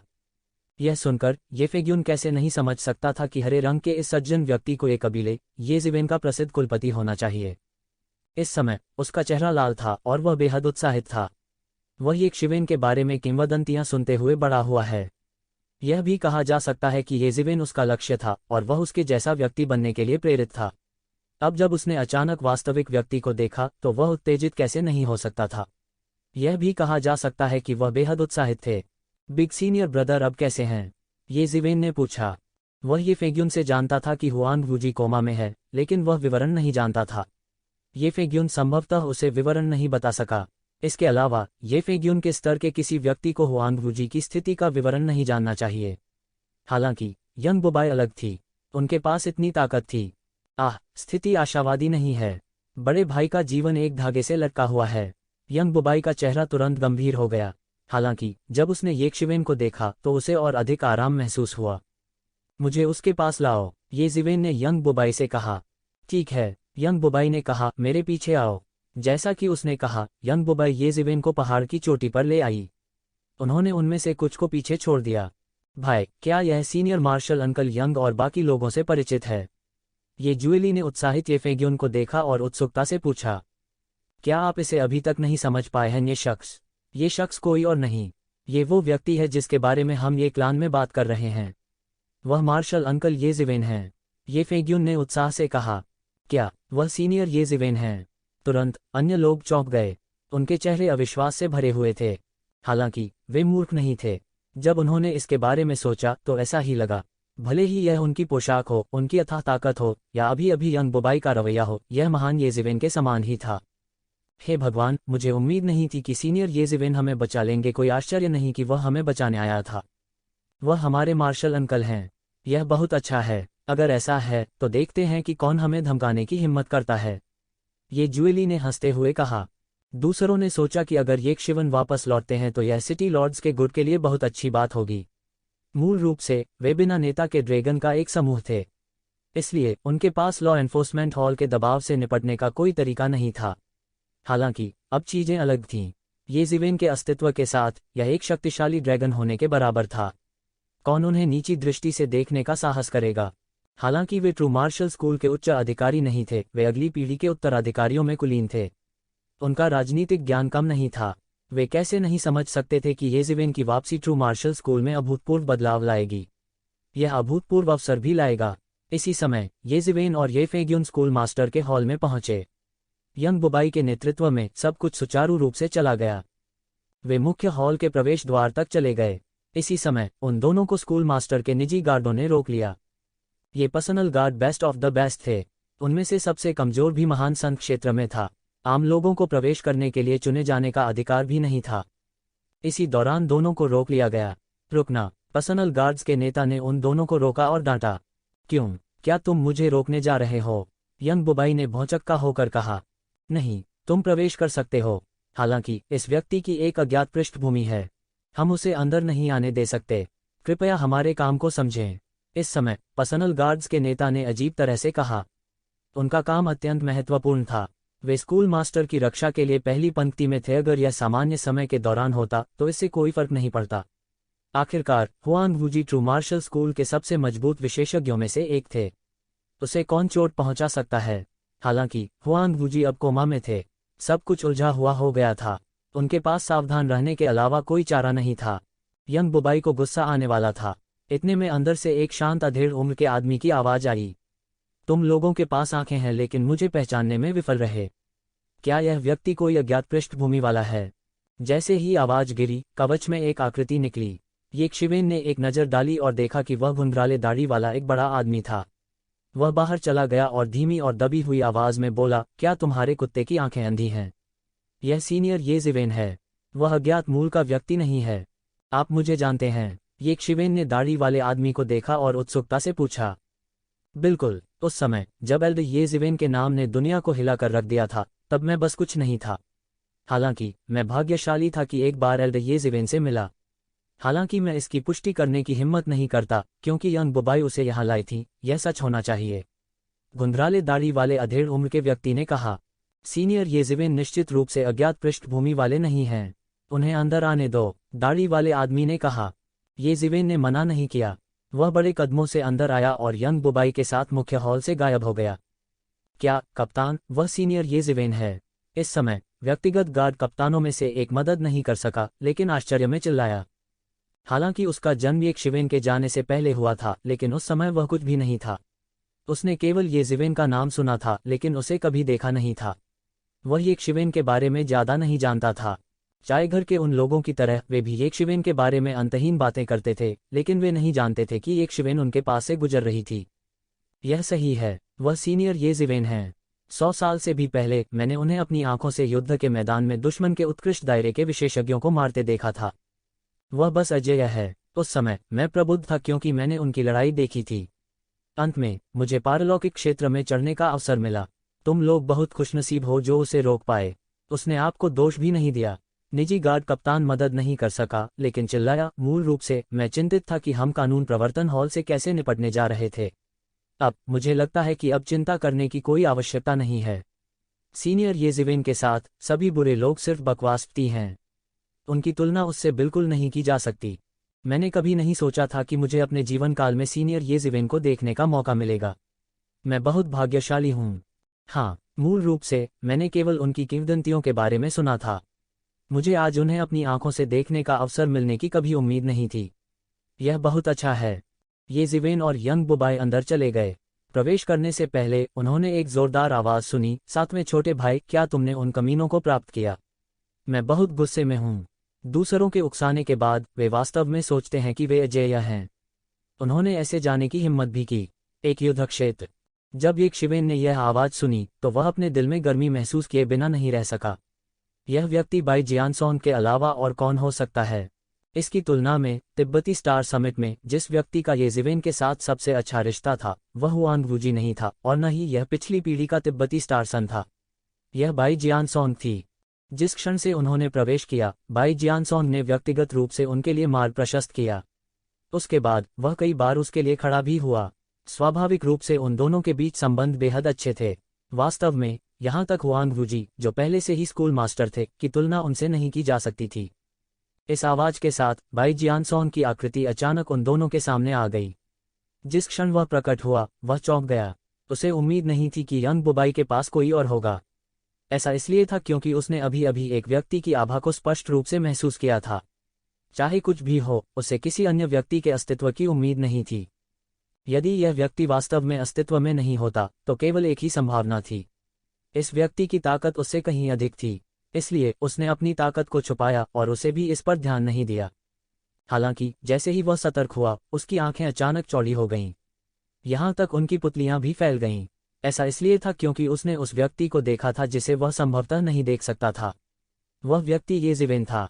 छठा जूनियर भाई। लंबे समय के बाद बाई जियानसोंग ने आखिरकार इन 3 शब्दों को कठिनाई से उगल दिया। हालांकि एक लंबा समय बीत चुका था और उनके वंश में लोगों की संख्या में वृद्धि हुई थी, केवल येज़िवेन उसके द्वारा इस तरह से संबोधित किए जाने के योग्य थी। तीसरे बड़े भाई, बहुत दिनों से नहीं मिले। कैसे हो? येज़िवेन ने मुस्कराते हुए कहा। बाई जियानसोंग ने आगे बढ़कर येशिवेन की छाती पर हथौड़ा मार दिया। फिर वह दिल से हंसा, तो यह तुम हो? यह वास्तव में तुम हो? हा हा हा हा। उसे इस समय येशिवेन को देखने की उम्मीद नहीं थी। यह एक सपने जैसा था, एक कल्पना जैसा था। मैं यह जानता था। मैं सोच रहा था कि कौन मुझे उस पर ध्यान नहीं दे सकता है, बड़े से बड़ा भाई भी नहीं कर सका। तो यह तुम हो? हा हा हा हा। बाई जियानसोंग हंसा। उसका चेहरा ऐसा लग रहा था जैसे वह एक ही समय में हंस रहा हो और रो रहा हो। उसकी भावनाएं बेहद जटिल थीं। इतने सालों के बाद वह अचानक येज़िवेन से फिर से मिला। उसे नहीं पता था कि वह क्या कर रहा है, महसूस कर रहा था। इन वर्षों में न केवल हुआंग वूजी, यंग बुबाई और दूसरों की खेती में छलांग और सीमा में सुधार हुआ, यहाँ तक बाई जियानसोंग भी वही थी। वह पहले ही पारलौकिक क्षेत्र में चढ़ चुका था और दीर्घायु प्राप्त कर चुका था। उसके लिए अभी भी एक लंबा रास्ता तय करना था। उनका जीवन अभी शुरू ही हुआ था। हालांकि वह पहले ही दुनिया के शीर्ष विशेषज्ञों की श्रेणी में आ चुका था। हुआंग वूजी की साधना उनकी तुलना में बहुत अधिक थी, लेकिन उनके लिए येज़िवेन जैसा होना असंभव था। येज़िवेन ने अपने अस्तित्व पर बिल्कुल भी ध्यान नहीं दिया। येज़िवेन केवल मुस्कुराई और बोली, हाँ, मैं वापस आ गई हूँ। मैं वापस आ गई हूँ। हाँ हाँ, यह बहुत अच्छा है कि तुम वापस आ गए। बढ़िया। उसने येज़िवेन को देखा और कहा, सबसे बड़े भाई, मास्टर और दूसरी बड़ी बहन को बहुत खुशी होगी अगर वे जानते हैं कि आप वापस आ गए हैं। मुझे अभी जाकर उन्हें नहीं देखना चाहिए। पहले सबसे बड़े भाई की स्थिति की जांच करना अधिक महत्वपूर्ण है। हालांकि येज़िवेन भी इन पुराने दोस्तों को देखना चाहती थी, वो भी समझ गया था कि यह समय उसके लिए अपना समय बर्बाद करने का नहीं था। ठीक है, मैं तुम्हें सबसे बड़े वरिष्ठ भाई को देखने के लिए लाता हूँ। बाई जियानसोंग तुरंत गंभीर हो गई। वह जानता था कि क्या महत्वपूर्ण है। भाइयों के पुनर्मिलन में अभी भी समय था। हड़बड़ी करने की बिल्कुल जरूरत नहीं थी। तुलना में यह मामला अधिक महत्वपूर्ण था। इस समय उनके मन में कुछ आशा जगी। अगर इस दुनिया में कोई था जो हुआंग वूजी को बचा सकता था तो वह येज़िवेन होगा। अगर येज़िवेन भी हुआंग वूजी को नहीं बचा सके तो शायद कोई दूसरा रास्ता नहीं होगा। इस अवधि के दौरान उन्होंने पहले से ही हर जगह प्रसिद्ध डॉक्टरों को आमंत्रित किया था। ट्रू मार्शल डोमेन का उल्लेख नहीं करने के लिए यहाँ तक अन्य दुनिया के प्रसिद्ध डॉक्टरों को भी आमंत्रित किया गया था। हालांकि यह बेकार था। हुआन वूजी का सामना करना, जो पहले से ही अपनी रस्सी के अंत में था, वे कुछ भी नहीं कर सके, क्योंकि यह कोई कठिन बीमारी नहीं थी, बल्कि इसलिए कि हुआन वूजी वास्तव में अपने चरम पर थी। अब तक इलाज में देरी करना उनके शानदार चिकित्सा कौशल का प्रमाण था। न केवल हुआन वूजी ने ट्रू मार्शल स्टोन तलवार का जबरन इस्तेमाल किया, बल्कि वह मुश्किल से ट्रू मार्शल स्टोन तलवार का भी इस्तेमाल कर सके, जिसके लिए कई ट्रांसेंडेंट रियल मास्टर्स को एक साथ काम करने की आवश्यकता थी। अंत में उसे भयानक दैत्य ने घायल कर दिया, जो उसकी मृत्यु का मूल कारण था। वे तीनों अंदर तक चले गए। जब तक वे हुआन वूजी के सोने के कक्ष में नहीं पहुंचे, तब तक बाई जियानसोंग आगे बढ़ रहा था। यह स्वाभाविक रूप से बहुत सहज था। इस समय सोने के कक्ष के बाहर पहले से ही कई प्रसिद्ध डॉक्टर हुआन वूजी की स्थिति पर चर्चा कर रहे थे। वे भी अपनी बुद्धि के अंत पर थे। ये भी शक्तिशाली कृषक थे। सबसे खराब था महान संघ क्षेत्र में। वे यह कैसे नहीं समझ सकते थे कि एक योद्धा के साथ एक बार जब वह अधिक हो गया तो उसका क्या होगा। अपने स्वयं के जीवन को जलाना और स्वयं की जीवन शक्ति को अत्यधिक खींचना, यह एक ऐसा तरीका था जिसे तभी चुना जाएगा जब कोई दूसरा रास्ता नहीं होगा। ये जिवेन और अन्य लोगों को चलते हुए देखकर ये लोग भी उदासीन थे। हालांकि बाई जियानसोंग और अन्य लोगों का दर्जा बहुत ऊंचा था, लेकिन ये प्रसिद्ध डॉक्टर भी ऐसे लोग थे जिन्हें आमंत्रित नहीं किया जा सकता था। यदि यह ट्रू मार्शल स्कूल के प्रभाव के लिए नहीं था, तो इन लोगों को आमंत्रित करना असंभव था। वे उन्हें देखने तक की जहमत नहीं उठाते थे। इतने में वे तीनों सीधे बेडरूम में चले गए और तभी उन्होंने देखा कि बेडरूम में बेड पर एक शख्स लेटा हुआ है। ये जिवेन ने नज़र घुमाए और शायद ही इस पर विश्वास कर सके। बिस्तर पर लेटा हुआ व्यक्ति माचिस की तीली जैसा पतला था, मानो वह किसी भी समय मरने वाला हो। सफ़ेद बाल और दाढ़ी वाला व्यक्ति वास्तव में उनके प्रभाव में बड़ा भाई हुआन वूजी था, जो दुनिया पर हावी था और सभी नायकों को हेय दृष्टि से देखता था। इसमें और एक साधारण बूढ़े व्यक्ति में क्या अंतर था जो अपने जीवन के अंत में था। ये शिवेन की दृष्टि कैसी थी। वह एक नज़र में देख सकता था कि हुआन वूजी के शरीर में बची हुई थोड़ी सी भी ऊर्जा उसे जीवित रखने के लिए ही काफ़ी थी। इसके अलावा उसने इसे संरक्षित करने के लिए कई कीमती स्वर्गीय खजानों का इस्तेमाल किया था। अन्यथा इस थोड़ी सी जीवन शक्ति को संरक्षित करना असंभव होगा। यह हवा में एक लौ की तरह था जो कभी भी बुझ सकता था। जीवन की आग लगभग पूरी तरह से जा चुकी थी। यह लगभग ऐसा था जैसे वह पूरी तरह से मर जाएगा। वह बेहद हैरान था। हालांकि वह पहले से ही तैयार था, फिर भी जब उसने हुआन वूजी को इस तरह बिस्तर पर पड़ा देखा तो वह बहुत हैरान रह गया। उनके दिल में भी गहरा दुख था। क्या यह अभी भी वही वरिष्ठ भाई था जो उस समय दुनिया पर राज करता था। बिस्तर के किनारे एक खूबसूरत युवती हुआन वूजी को चिंता की नज़र से देख रही थी। भाभी, इस समय बाई जियानसोंग ने आगे बढ़कर कहा। भाभी, तू जिवेन ने बाई जियानसोंग पर नज़र डाली और तुरंत समझ गए। यह खूबसूरत युवती हुआन वूजी की पत्नी होनी चाहिए। पलक झपकते ही 100 साल से ज्यादा बीत गए। हुआन वूजी की शादी होनी चाहिए। यह आश्चर्यजनक नहीं था। इसके विपरीत वह अभी भी बिल्कुल अकेला था। यह सोचकर उसके दिमाग में कुछ आंकड़े कौंध गए। वह मदद नहीं कर सकता था, लेकिन उसके दिल में आह भरी। वह उन पर बहुत अधिक बकाया था। भाभी, इस समय यंग बुबाई, जो उनके बगल में थी, ने भी आगे बढ़कर कहा। यह है। खूबसूरत युवती ने येक शिवेन की ओर देखा और कहा, भाभी, मैंने उसे अभी तक आपसे नहीं मिलवाया है। यह हमारे तिब्बती स्टार समिट के छोटे भाई हैं। बाई जियानसोंग के चेहरे पर मुस्कान आ गई। इन दिनों उसके पास आराम करने के लिए लगभग एक पल भी नहीं था, लेकिन अब जब येक शिवेन वापस आ गया था तो वह बेहद आराम से था। छोटा भाई। सुंदर युवती थोड़ी भ्रमित थी, लेकिन उसने तुरंत प्रतिक्रिया दी, क्योंकि उनमें से कुछ ही लोगों में से जो अब भी अपने कनिष्ठ भाई के बारे में बात करते थे, वह महान ये जिवेन थे। भले ही बाद में और भी कई शिष्य थे, उनके दिलों में सबसे खास अर्थ रखने वाला शायद वह छोटा भाई था। ये जिवेन के अलावा कोई और नहीं था जिसे वे बुलाते। हालांकि वह ये जिवेन से कभी नहीं मिली थी, लेकिन उसने हुआन वूजी को कई वर्षों में एक से अधिक बार उसका उल्लेख करते सुना था। हालांकि वे कभी मिले नहीं थे, वे पहले से ही एक दूसरे से काफी परिचित थे। नमस्कार भाभी, ये जिवेन ने आगे कदम बढ़ाया और अपने हाथों को थपथपाते हुए कहा, मुझे उम्मीद नहीं थी कि जब मैं वापस आया तो वरिष्ठ भाई पहले से ही शादीशुदा थे। भाभी, मैं तब वापस नहीं आया। मुझे वास्तव में खेद है। छोटे भाई, तुम बहुत विनम्र हो। इस समय उसे नहीं पता था कि क्या कहना है। आखिरकार वह बाई जियानसोंग और अन्य लोगों के विपरीत ये जिवेन से बहुत परिचित नहीं थे। चलो पहले इसके बारे में बात नहीं करते हैं। छोटे जूनियर भाई सबसे बड़े भाई की चोट पर एक नज़र डालें। क्या आपके पास कोई रास्ता है? बाई जियानसोंग ने जल्दी से कहा। इस समय उसकी सारी उम्मीदें येक शिवेन पर टिकी थीं। उन प्रसिद्ध डॉक्टरों ने पहले ही हुआन वूजी को मौत की सजा सुनाई थी। शायद इस समय अगर कोई एक व्यक्ति था जिसके पास कोई रास्ता था, तो यह व्यक्ति येजिविन होना चाहिए, और केवल येजिविन। बाई जियानसोंग ने जो कहा उसे सुनकर हुआन वूजी की पत्नी की आंखें अचानक चमक उठीं। उसने ये शिवेन को इस डर से घूरा कि कहीं वह मना न कर दे। अगर ऐसा होता तो वह नहीं जानती कि क्या वह अभी भी पकड़ में आ सकती है। उसने उन्हें आशा दी थी, लेकिन साथ ही उसने उन्हें निराश भी कर दिया। यह उससे कहीं अधिक असहाय था यदि वे हमेशा निराशा में रहे हों। मुझे पहले देखने दो, ये जिवेन ने कहा और बिस्तर पर आगे बढ़ गया। वह हुआन वूजी के पास आया और अपनी दिव्य इच्छा से उसकी छानबीन की। वह तुरंत हुआन वूजी के शरीर की स्थिति को समझ गया। कोई बात नहीं। जब ये जिवेन ने ये शब्द कहे तो उन तीनों ने उसी समय राहत की सांस ली। उन्हें डर था कि एक शिवेन कहेगा कि वह इसके बारे में कुछ नहीं कर सकता। अगर ये जिवेन भी कुछ नहीं कर सकती थी तो वे किसी और के बारे में नहीं सोच सकते थे जो कर सकता था। ये जिवेन ने भी अपने दिल में राहत की सांस ली। आने से पहले वह भी सदमे में था। उसे डर था कि अगर वह हुआन वूजी की चोट के बारे में कुछ नहीं कर सका तो यह भयानक होगा। सौभाग्य से, हालांकि हुआन वूजी की चोट बेहद गंभीर थी, लेकिन यह कोई कठिन बीमारी नहीं थी। यह सिर्फ इतना था कि उनकी जीवन शक्ति समाप्त हो गई थी।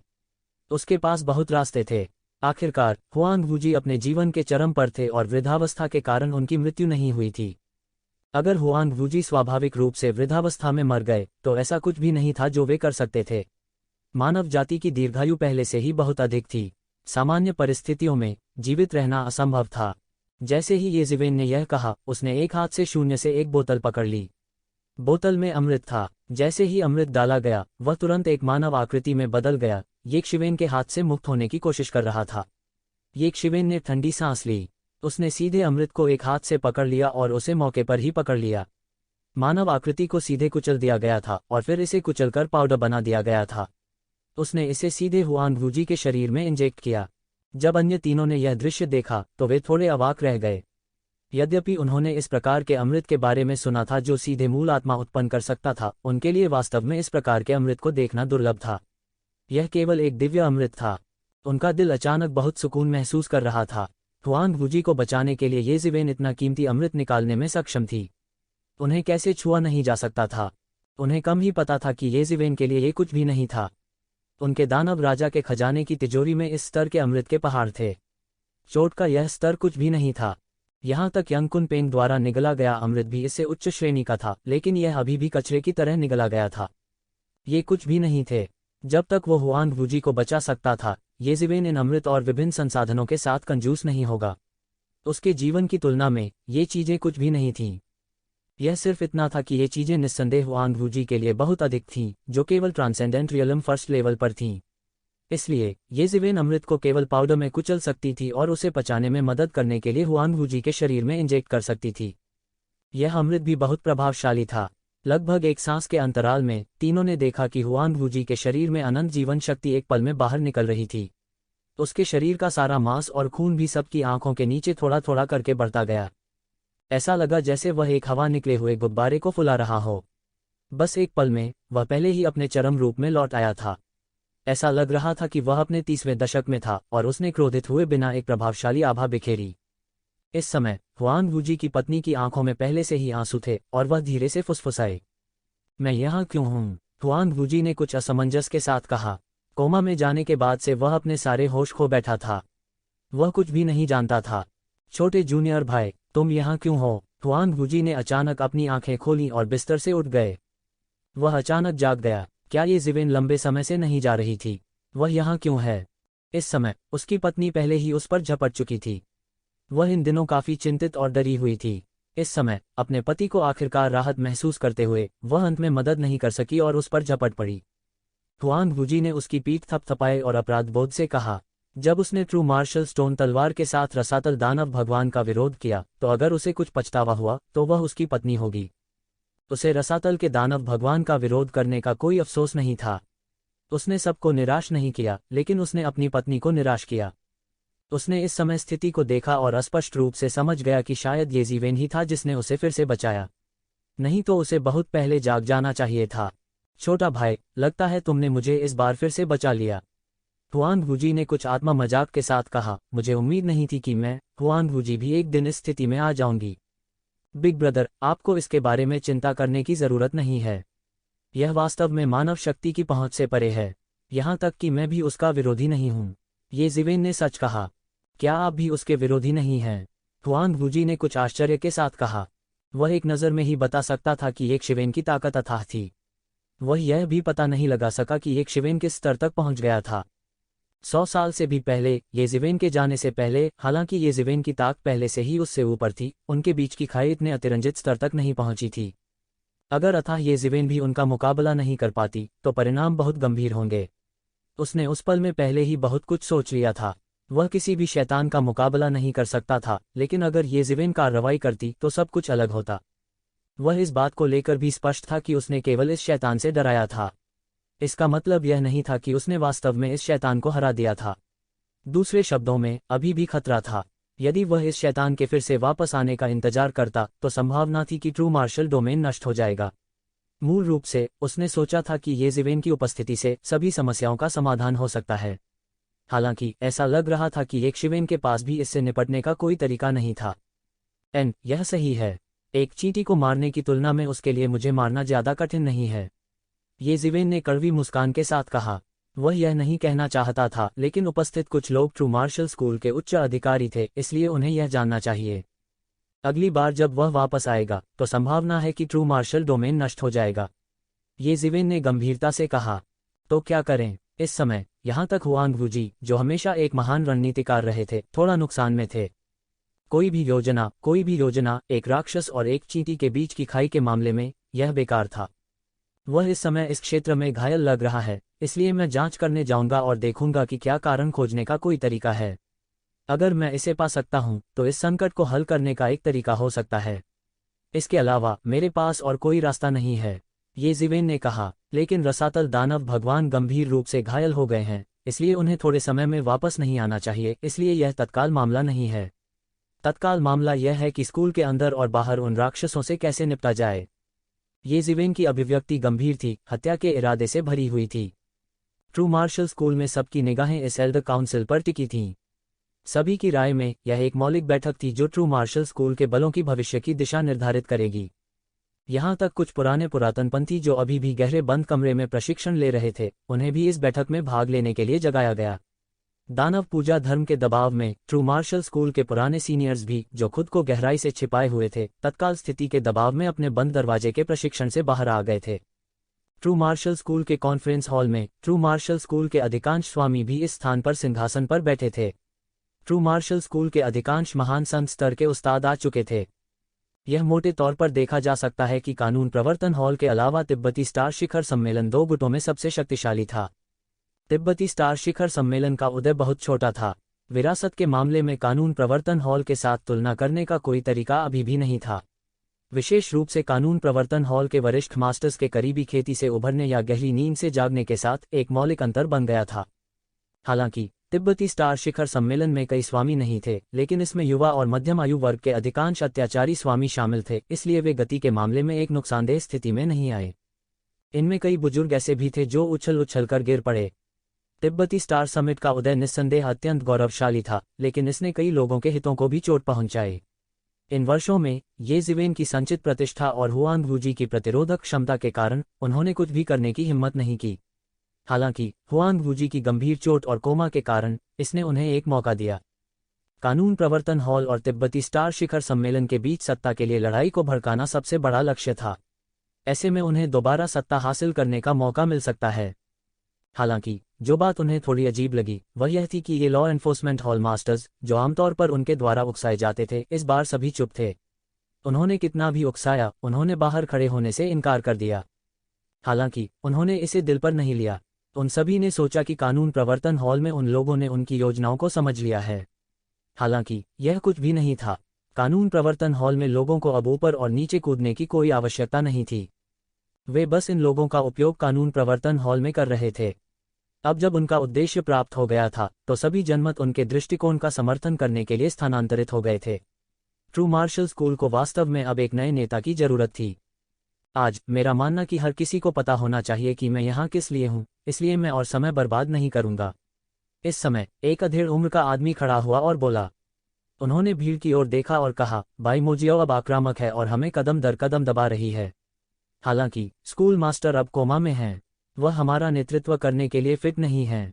हमें इस नेतृत्वहीन स्थिति को हल करना चाहिए, अन्यथा हमारे ट्रू मार्शल विश्वविद्यालय की अनगिनत वर्षों की नींव नष्ट हो जाएगी।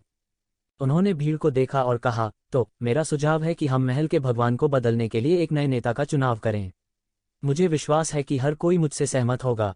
हाँ, यह सही है। यह एक और मनोभगवान चुनने का समय है। असाधारण समय असाधारण उपायों की मांग करता है। यह सही है, यह सही है। हमारे पास यह होना चाहिए। मैं फैंटम मून पीक मास्टर की राय का समर्थन करता हूँ। अचानक बहुत से लोग इस राय से सहमत हो गए। इल्यूजरी मून पीक मास्टर ने सभी पर अपनी नज़रें घुमाईं और कहा, मेरा सुझाव है कि हम म्यू शेंगजी, लॉर्ड म्यू शेंगजी को यंग स्कूल लॉर्ड के रूप में चुनें। लॉर्ड म्यू शेंगजी भी यंग की स्थिति के लिए एक मजबूत उम्मीदवार थे। पुराने स्कूल के भगवान से पहले स्कूल के भगवान सेवानिवृत्त हो गए थे, लेकिन ओल्ड स्कूल लॉर्ड अब कोमा में पड़ गए हैं। इसलिए वह स्कूल के मामलों को नहीं संभाल सकता। इसलिए मुझे लगता है कि नया स्कूल लॉर्ड बनने के लिए लॉर्ड म्यू शेंगजी से अधिक उपयुक्त कोई नहीं है। इस समय उन्होंने कानून प्रवर्तन हॉल से लोगों को देखा।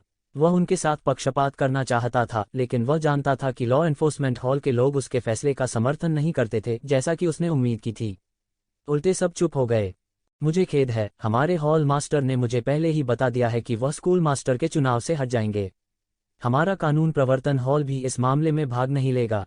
इस समय जिया यी ने खड़े होकर कहा, क्या यह कैसे हो सकता है? उसने अचानक अपना मन क्यों बदल लिया? उन्होंने उम्मीद नहीं की थी कि चीजें इस तरह बदल जाएंगी। उन्होंने सोचा कि अगर वे मू शेंगजी को चुनते हैं तो कानून प्रवर्तन हॉल बहुत खुश होगा। फिर वे पीछे से लॉ एन्फोर्समेंट हॉल और हिडन स्टार पीक की लड़ाई देख सकेंगे। हालांकि मू शेंगजी अच्छे मूड में नहीं लग रहे थे। यदि कानून प्रवर्तन हॉल जीता तो उन्हें स्वाभाविक रूप से मेधावी मंत्रियों के रूप में कई लाभ प्राप्त होंगे। अगर वे हार भी जाते तो उनके सामने लॉ एन्फोर्समेंट हॉल के लोग खड़े होते। उन्हें ज्यादा सोचने की जरूरत नहीं पड़ी।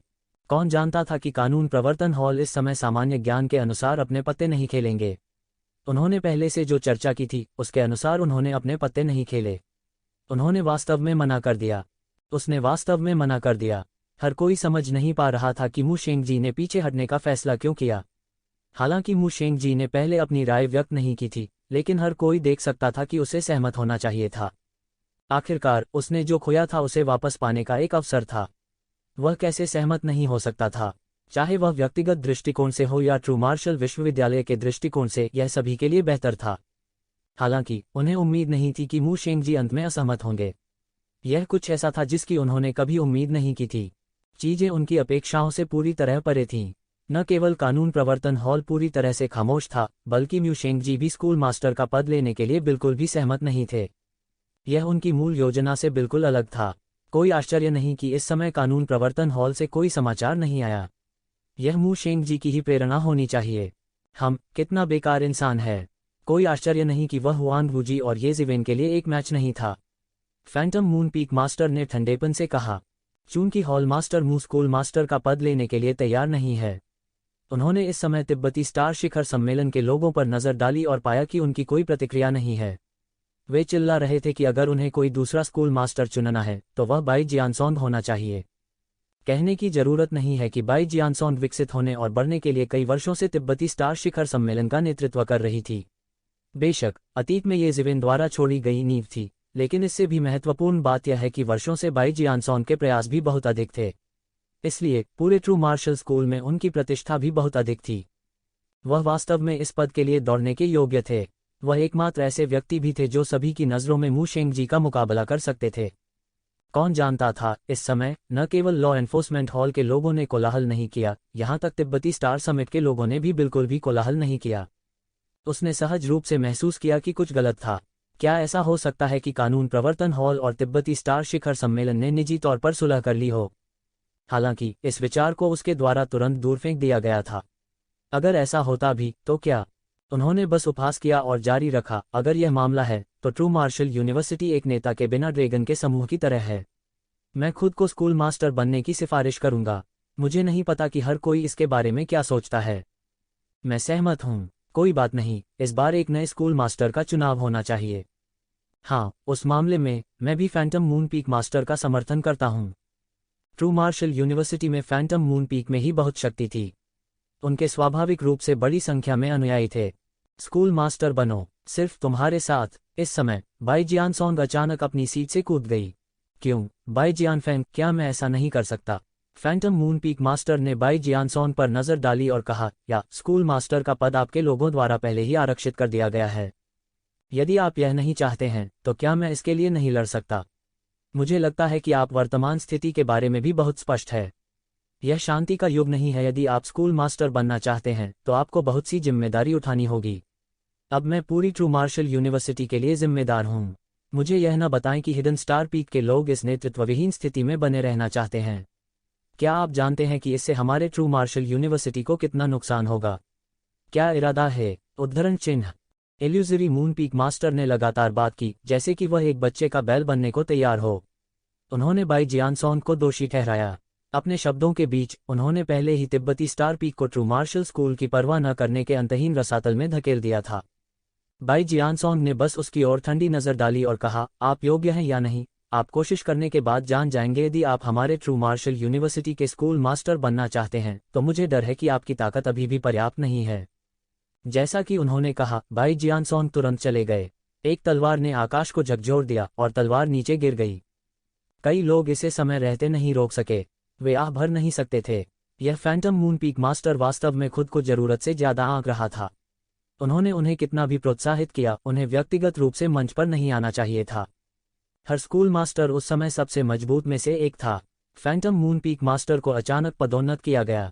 ताकत के मामले में जहां तक वे जानते थे, उसने अभी अभी पारलौकिक क्षेत्र में प्रवेश किया था। इस तरह की ताकत को कमजोर नहीं माना जाता था, लेकिन दशकों पहले पारलौकिक क्षेत्र में प्रवेश करने वाली बाई जियानसोंग की तुलना में अभी भी बहुत बड़ा अंतर था। बाई जियानसोंग, क्या तुम सच में सोचती हो कि कोई भी तुम्हारे साथ व्यवहार नहीं कर सकता? अचानक इल्यूजरी मून पीक मास्टर ठंड से चिल्लाया और एक हाथ से बाहर निकल गया। भीड़ की चौकस निगाहों के तहत ऐसी स्थिति में जिसकी किसी ने उम्मीद नहीं की थी, इल्यूजरी मून पीक मास्टर ने मौके पर ही शून्य को तोड़ दिया। एक पल में इल्यूजरी मून पीक मास्टर ने इल्यूजरी मून पीक मास्टर को अपने हाथ में पकड़ लिया। फिर जैसे कि वह कांच के टुकड़े को कुचल रहा हो, उसने ग्रेट सोर्ड स्लैश को कुचल दिया। ऐसा कैसे हो सकता है? बाई जियानसोंग का चेहरा अचानक बदल गया। उन्होंने इस फैंटम मून पीक मास्टर को कभी अपनी आंखों में नहीं डाला था। उसने अभी अभी पारलौकिक क्षेत्र में प्रवेश किया था।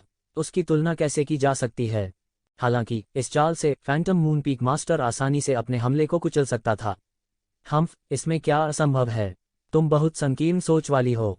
क्या तुम सच में सोचते हो कि हुआंग वूजी इतने महान हैं, भले ही वह मेरे सामने हो, मैं उसे आसानी से हरा सकता हूँ? अब मैं आपको देखने दूंगा कि क्या मैं स्कूल मास्टर बनने के योग्य हूँ। उद्धरण चिन्ह। हम्फ, इसके बारे में क्या असंभव है? तुम बहुत संकीर्ण सोच वाले हो। क्या आप वास्तव में सोचते हैं कि हुआंग वूजी इतने महान हैं? चाहे वह मेरे सामने ही क्यों न हो, मैं उसे आसानी से हरा सकता हूँ। अब मैं आपको देखने दूंगा कि क्या मैं स्कूल मास्टर बनने के योग्य हूँ। फैंटम मून पीक मास्टर ने तुरंत अपनी आस्तीनें फड़फड़ाईं और एक अद्वितीय और भयानक बल एक पल में बह गया जो बाई जियानफेंग की ओर बढ़ रहा था। बाई जियानफेंग ने तुरंत एक अद्वितीय शक्ति को अपनी ओर दौड़ते हुए महसूस किया। उसने इस अतिप्रवाहित शक्ति को अवरुद्ध करने के लिए आकाश को भर देने वाली तलवार की रोशनी को जल्दी से गिरा दिया। किसने सोचा होगा कि यह शक्ति केवल अजेय थी, और तुरंत उसकी तलवार की रोशनी को कुचल दिया। बूम! यह शक्तिशाली बल उसके शरीर में पटक दिया। बूम! वह मौके पर ही फट गया। आप हवा के बीच में बाई जियानफेंग ने मुंह से खून निकाला। उसने बमुश्किल अपने फिगर को स्थिर किया, फिर फैंटम मून पीक मास्टर को अविश्वास में देखा। वह अच्छी तरह से जानता था कि फैंटम मून पीक मास्टर ने ट्रांसेंडेंट दायरे में प्रवेश किया था। भले ही उसका आकस्मिक सामना हुआ हो, इतनी जल्दी उससे पार पाना असंभव था। यद्यपि वह अपूर्ण विश्व कानून के कारण इन सभी वर्षों में सर्वोत्कृष्ट क्षेत्र प्रथम स्तर में टिका हुआ था, उसकी साधना भी बहुत गहन स्तर तक जमा हो गई थी। फैंटम मून पीक मास्टर से तुलना करना असंभव था। तुम एक कुएं के तल पर बस एक मेढक हो। क्या तुम सच में सोचते हो कि मैं तुम्हारा विरोधी नहीं हूं? फैंटम मून पीक मास्टर ने उपहास किया, फिर बाई जियानसोंग को नजरअंदाज कर दिया। उसने बस भीड़ को देखा और कहा, हर कोई, क्या आपको लगता है कि मैं स्कूल मास्टर बनने के योग्य हूं? इस समय फैंटम मून पीक के विशेषज्ञों के हंगामे के अलावा अन्य भी चुप थे। फैंटम मून पीक मास्टर की ताकत हर किसी की अपेक्षाओं से कहीं अधिक थी। उन्होंने कभी नहीं सोचा था कि चेंग याओजिन जैसा कोई होगा। फैंटम मून पीक मास्टर ने हर किसी की कल्पना से कहीं अधिक भयानक शक्ति का प्रदर्शन किया। वह वास्तव में बाई जियानसोंग को हरा सकता था, जिसे ट्रू मार्शल स्कूल में शीर्ष स्थान पर रखा गया था, जहां वह वापस नहीं लड़ सकता था। बाई जियानसोंग की ताकत के बारे में हर कोई बहुत स्पष्ट था। अन्यथा वह अगले स्कूल मास्टर के लिए एक मजबूत उम्मीदवार नहीं बनता। हालांकि फैंटम मून पीक मास्टर के सामने वह पलटवार भी नहीं कर सके। क्या इसका मतलब यह नहीं था कि फैंटम मून पीक मास्टर की ताकत कम से कम हुआंग वूजी की तुलना में थी? यहाँ तक अगर यह हुआंग वूजी होता तो भी वह बाई जियानसोंग को इतना शक्तिहीन नहीं कर पाता। इस समय Phantom moon peak master young Lord के पद के लिए सबसे उपयुक्त उम्मीदवार नहीं थे।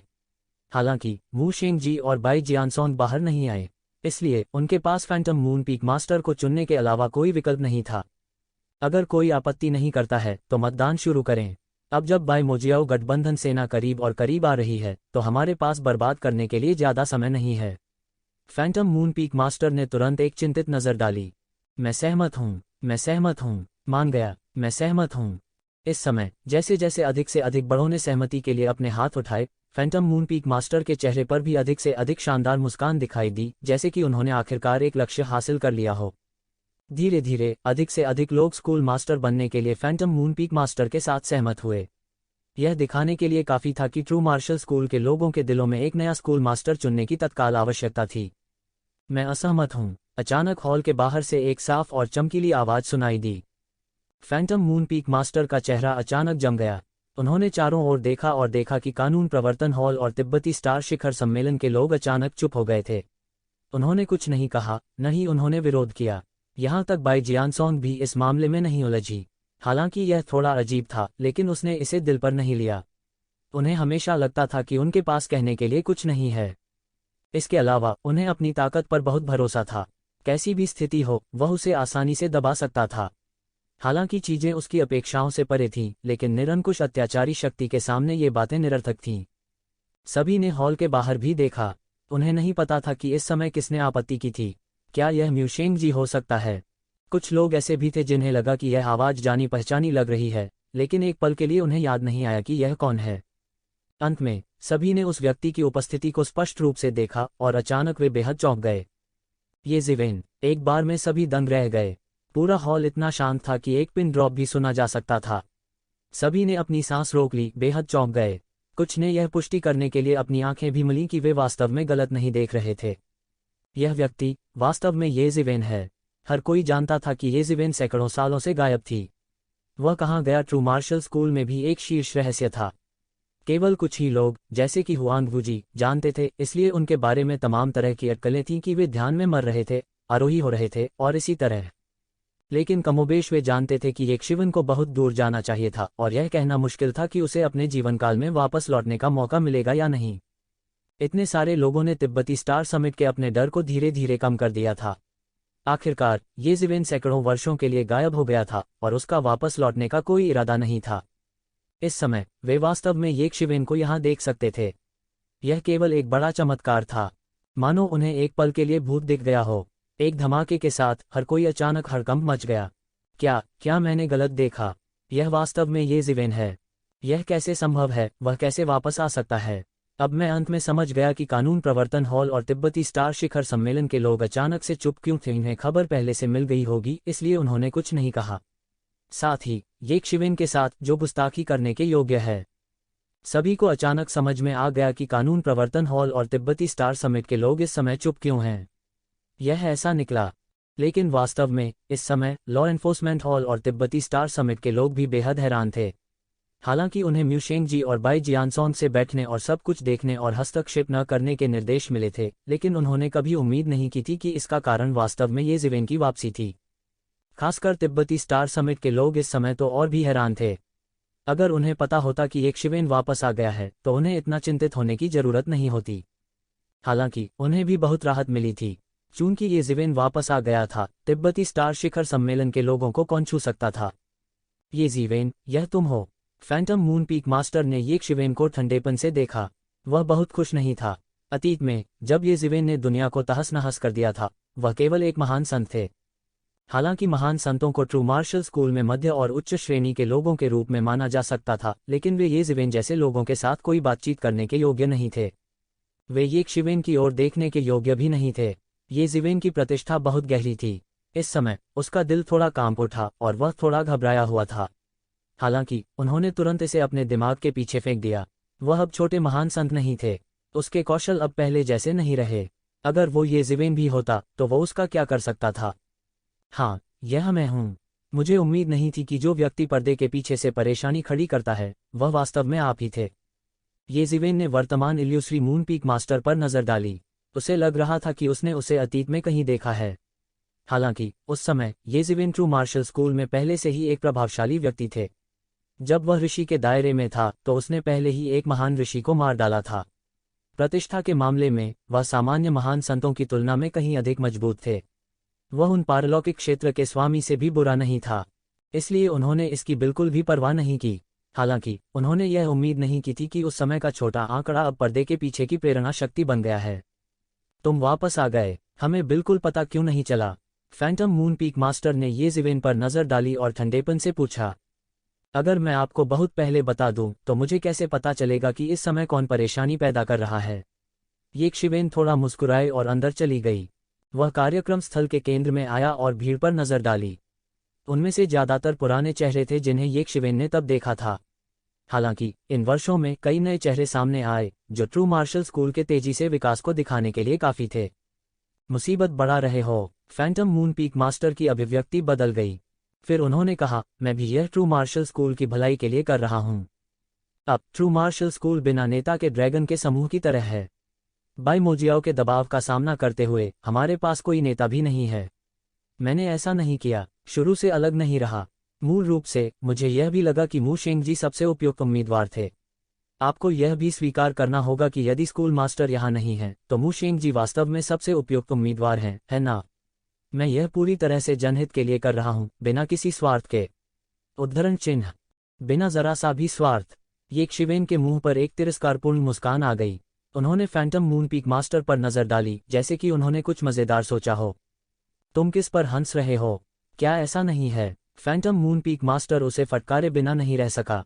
हालांकि उन्होंने लंबे समय से खुद को आश्वस्त किया था कि ये ज़िवेन से डरने की कोई बात नहीं है, लेकिन जब उन्होंने फिर से ये ज़िवेन का सामना किया तो वर्षों से प्रतिष्ठा जमा हुई और कई वर्षों तक देवता होने की छवि उनके दिल में अचानक उठी। आप अपने आप बाहर नहीं आए। आपने शायद लॉ एनफोर्समेंट हॉल और तिब्बती स्टार पीक दोनों को नुकसान होने देने की योजना बनाई है। अगर मैं गलत नहीं हूं तो ऐसा ही होना चाहिए, ठीक है? ये ज़िवेन ने उपहास किया और कहा, इसीलिए तुम्हारा खुद से बाहर आने का इरादा नहीं था। हालांकि आपको उम्मीद नहीं थी कि कानून प्रवर्तन हॉल के लोग आपके उकसावे को नहीं सुनेंगे। आपके पास अपने दम पर बाहर आने के अलावा और कोई चारा नहीं था। क्या मैं सही हूं? आप मुझे बदनाम कर रहे हैं। मुझे इस तरह बदनाम करने के लिए आपके पास क्या सबूत है?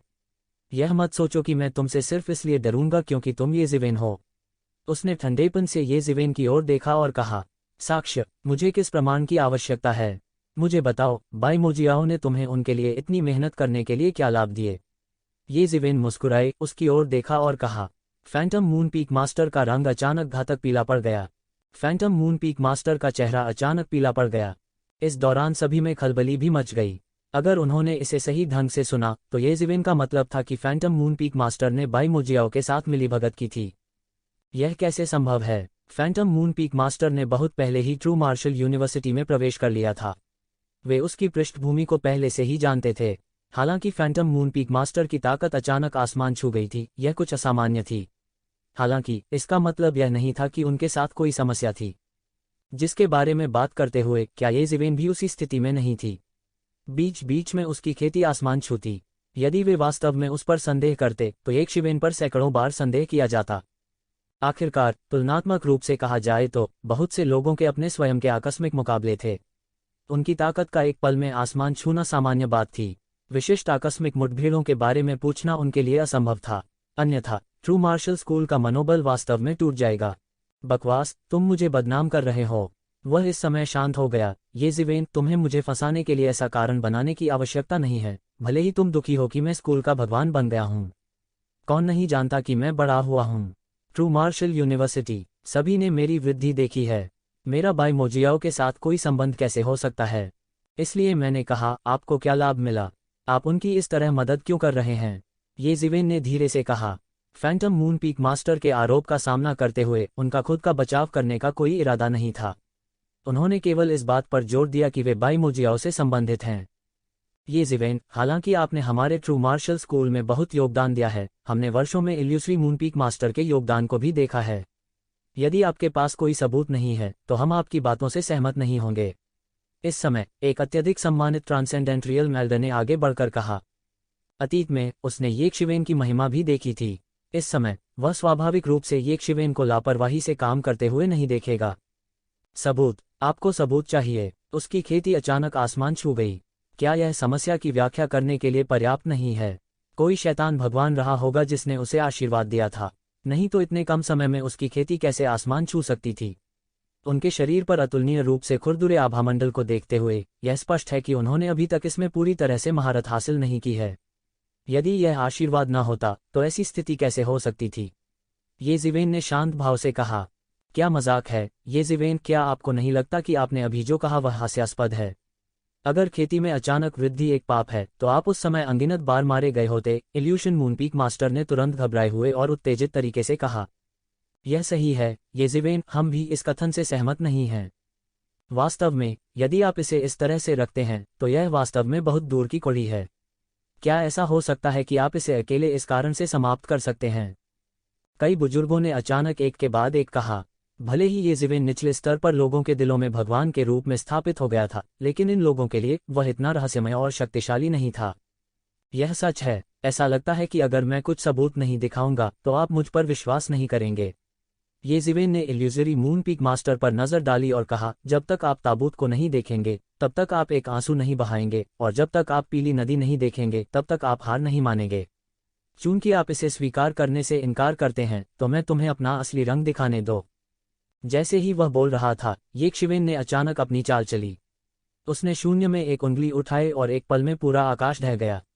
वह स्थान जिसे मूल रूप से प्रबलित किया गया था एक पल में पूरी तरह से ढह गया और एक शक्तिशाली बल एक पल में बह गया।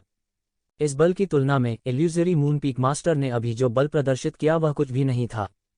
बहुत से लोग यह जानकर भयभीत थे कि इन सभी वर्षों के बाद ये जिवेन की खेती न केवल रुकी नहीं थी, जैसा कि कुछ लोगों ने दुर्भावनापूर्वक अनुमान लगाया था, बल्कि इसके विपरीत ऐसा लगता था कि उसने बहुत प्रगति की थी।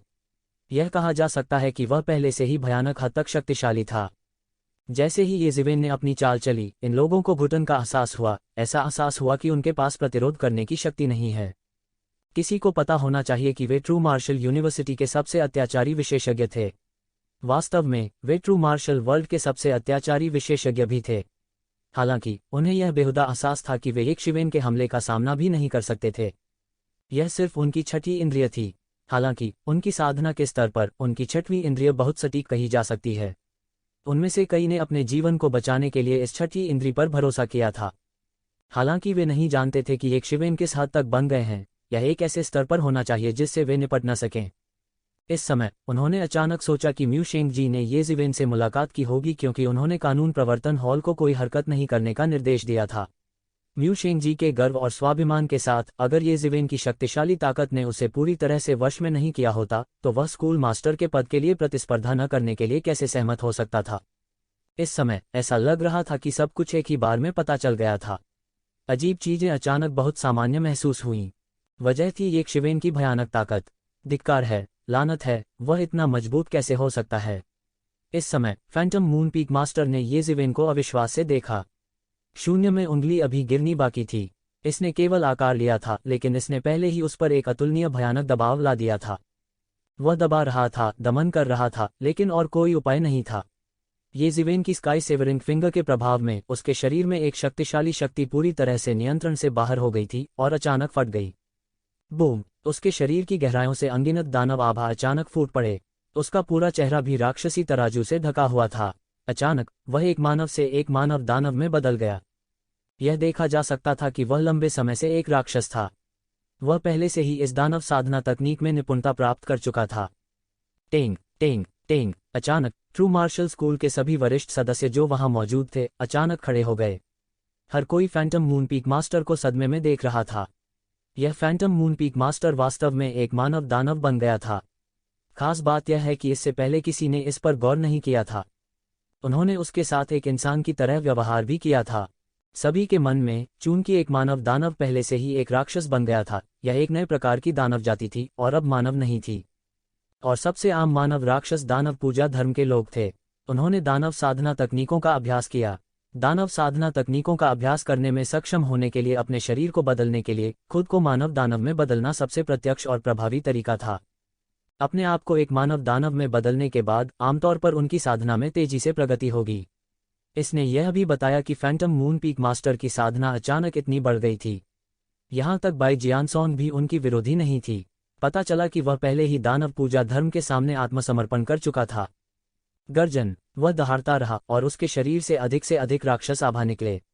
उनका आंकड़ा कई स्तरों से बड़ा था। उसके शरीर पर राक्षस आभा एक पल में बह गई, जिससे सभी को अजेयता का एहसास हुआ। यह कैसी शक्ति है, इतनी प्रबल कैसे हो सकती है? ऐसा नहीं है कि मैंने पहले कभी किसी मानव राक्षस को नहीं देखा है, लेकिन मैंने कभी भी इतनी शक्तिशाली शक्ति वाला मानव दानव नहीं देखा है। सभी ने अतुलनीय डरावनी आवाज के साथ कहा। हा हा हा हा हा। फैंटम मून पीक मास्टर दहाड़ता और हंसता रहा। देखिए, यही मेरी असली ताकत है। मेरी वास्तविक शक्ति की तुलना में तुम कुछ भी नहीं हो। आज तुम सब मरोगे। जो कोई भी मेरे दानव पूजा धर्म में बाधा डालेगा वह सब मर जाएगा। फैंटम मून, मुझे उम्मीद नहीं थी कि आप दानव जाति के सामने आत्मसमर्पण कर देंगे। क्या बकवास है, मैंने वास्तव में आपको गलत समझा। इस समय किसी ने आगे बढ़कर डांटा। राक्षस जाति के सामने आत्मसमर्पण करने में क्या बुराई है? क्या मैं पहले की तरह आपके पैरों तले रौंदा जाना चाहता हूँ? जैसा मैंने अभी कहा, आप सिर्फ अज्ञानी लोगों का समूह हैं। आप नहीं जानते कि दुनिया कितनी बड़ी है। अगर मैं इसके संपर्क में नहीं आता तो मुझे पता नहीं चलता कि इतनी विशाल दुनिया है। वर्तमान ट्रू मार्शल स्कूल अब पूरे ट्रू मार्शल डोमेन पर शासन करने के योग्य नहीं है। पूर्वजों ने जो साम्राज्य बनाया था उसे तुम लोगों ने बहुत पहले बर्बाद कर दिया था। उस स्थिति में मेरे लिए इसे पूरी तरह से नष्ट करना ही बेहतर होगा। फैंटम मून पीक मास्टर ने हंसते हुए कहा। इन लोगों को देखते हुए उनकी आंखों में कृपालु दया का निशान था। आप अब मेरी ताकत की सीमा की कल्पना नहीं कर सकते। तुम नहीं समझोगे और तुम यह नहीं समझोगे कि मैंने किस तरह के महान अस्तित्व को समर्पण कर दिया है। जब दानव की पूजा करने वाली धर्म सेना आएगी तो तुम मारे जाओगे। मूल रूप से मैं आपको कुछ अवसर देना चाहता था। जब तक आप मेरे नेतृत्व में दानव पूजा करने वाले धर्म को आत्मसमर्पण करने के इच्छुक हैं, तब तक मैं आपको अपनी वर्तमान स्थिति को बनाए रखने और राक्षस पूजा करने वाले धर्म का अग्रदूत बनने का अवसर देने का निर्णय ले सकता हूँ। उस समय आप दूसरी दुनियाओं को पार कर सकते हैं, शासन कर सकते हैं और दूसरी दुनियाओं को गुलाम बना सकते हैं। क्या यह अच्छा नहीं है? मैं वास्तव में ट्रू मार्शल स्कूल की भलाई के लिए ऐसा कर रहा हूँ। दानव पूजा करने वाले धर्म से नष्ट होने के बजाय भले ही मैं दानव पूजा करने वाले धर्म का कुत्ता बन जाऊं, मुझे जो लाभ मिल सकते हैं वह ट्रू मार्शल स्कूल की तुलना में बहुत दूर हैं। उद्धरण चिन्ह। मुझे लगता है कि आप पहले से ही एक कुत्ता बन गए हैं और गुलाम बन गए हैं। आप ऐसा कारण भी बना सकते हैं। तुम सिर्फ कानून के प्रकटीकरण के दायरे में हो और तुम्हें लगता है कि तुम अजेय हो। ये जिवेन ने बेहोशी से कहा, फैंटम मून पीक मास्टर को देखते हुए। आपको कैसे मालूम? मायावी चंद्रशिखर के स्वामी का रंग अचानक बदल गया। ट्रू मार्शल यूनिवर्सिटी पहले जैसी नहीं रही। बहुत से लोग जानते थे कि ट्रू मार्शल यूनिवर्सिटी बहुत शानदार हुआ करती थी। हालांकि इसकी महिमा की सीमा पहले से ही अकल्पनीय थी। इसलिए कई लोगों के विचार में पारलौकिक क्षेत्र पहले से ही साधना का शिखर था। देवता आदि केवल किंवदंतियां थीं। वे नहीं जानते थे कि इसके पीछे कौन सा क्षेत्र था। कौन जानता था कि एक शिवेन अपना वर्तमान क्षेत्र बता सकता है? उसने सोचा कि ट्रू मार्शल स्कूल में किसी को भी इसके बारे में पता नहीं चलेगा। आखिरकार ट्रू मार्शल स्कूल को बार बार भारी नुकसान उठाना पड़ा। अंत में यह यहाँ तक गया कि पूर्व जागीरदार ताकतों के साथ बराबरी पर था। कई प्राचीन पुस्तकें खो गईं। इसके अलावा किसी की भी साधना वर्षों तक पारलौकिक क्षेत्र द्वितीय स्तर में नहीं टूट सकती। इसलिए कई लोगों को पता भी नहीं था कि उनके ऊपर भी ऐसी कोई दुनिया है। इसलिए जब वह आत्मसंतुष्ट था, येक शिवेन ने इसका पर्दाफाश कर दिया। वह कैसे चौंक नहीं सकता था? उसमें गलत क्या है? यह सिर्फ सामान्य ज्ञान है। ये जिवेन ने उपहास किया। आप जिस दानव कबीले के मालिक पर भरोसा करते हैं वह शक्तिशाली हो सकता है, लेकिन आप अपने कानून घोषणापत्र क्षेत्र की साधना के साथ मेरे सामने पर्याप्त अहंकारी नहीं हैं। शून्य में ये जिवेन की स्काई सेवरिंग फिंगर बड़ी और बड़ी होती गई। यह थोड़ा थोड़ा करके फैंटम मून पीक मास्टर की ओर बढ़ गया। चाहे फैंटम मून पीक मास्टर ने इसे अपनी राक्षसी आभा के साथ अवरुद्ध करने की कितनी भी कोशिश की हो, वह स्काई सेवरिंग फिंगर को थोड़ा थोड़ा करके नीचे आने से नहीं रोक सका। वह अचानक घबरा गया। हालांकि उसे नहीं पता था कि एक शिवेन की साधना किस स्तर तक पहुंची है, फिर भी वह स्काई सेवरिंग फिंगर से आने वाले एक अभूतपूर्व खतरे को महसूस कर सकता था। इस समय वह आखिरकार घबरा गया। उनमें पहले जैसा आत्मविश्वास नहीं था। शैतान की ऊर्जा उसके शरीर से बाहर निकलती रही और एक विशाल शैतानी छाया का रूप धारण कर लिया। ये परछाइयां फिर येज़िवेन की उंगली की ओर झपटी। हालांकि वे स्काई सेवरिंग फिंगर की भयानक ताकत के कारण येज़िवेन की उंगली के करीब पहुंचने से पहले ही हरे धुएं में बदल गए। येज़िवेन के लिए उनका कोई मुकाबला नहीं था। गर्जन। फैंटम मून पीक मास्टर दहाड़ता रहा, येज़िवेन, तुमने मुझे ऐसा करने के लिए मजबूर किया।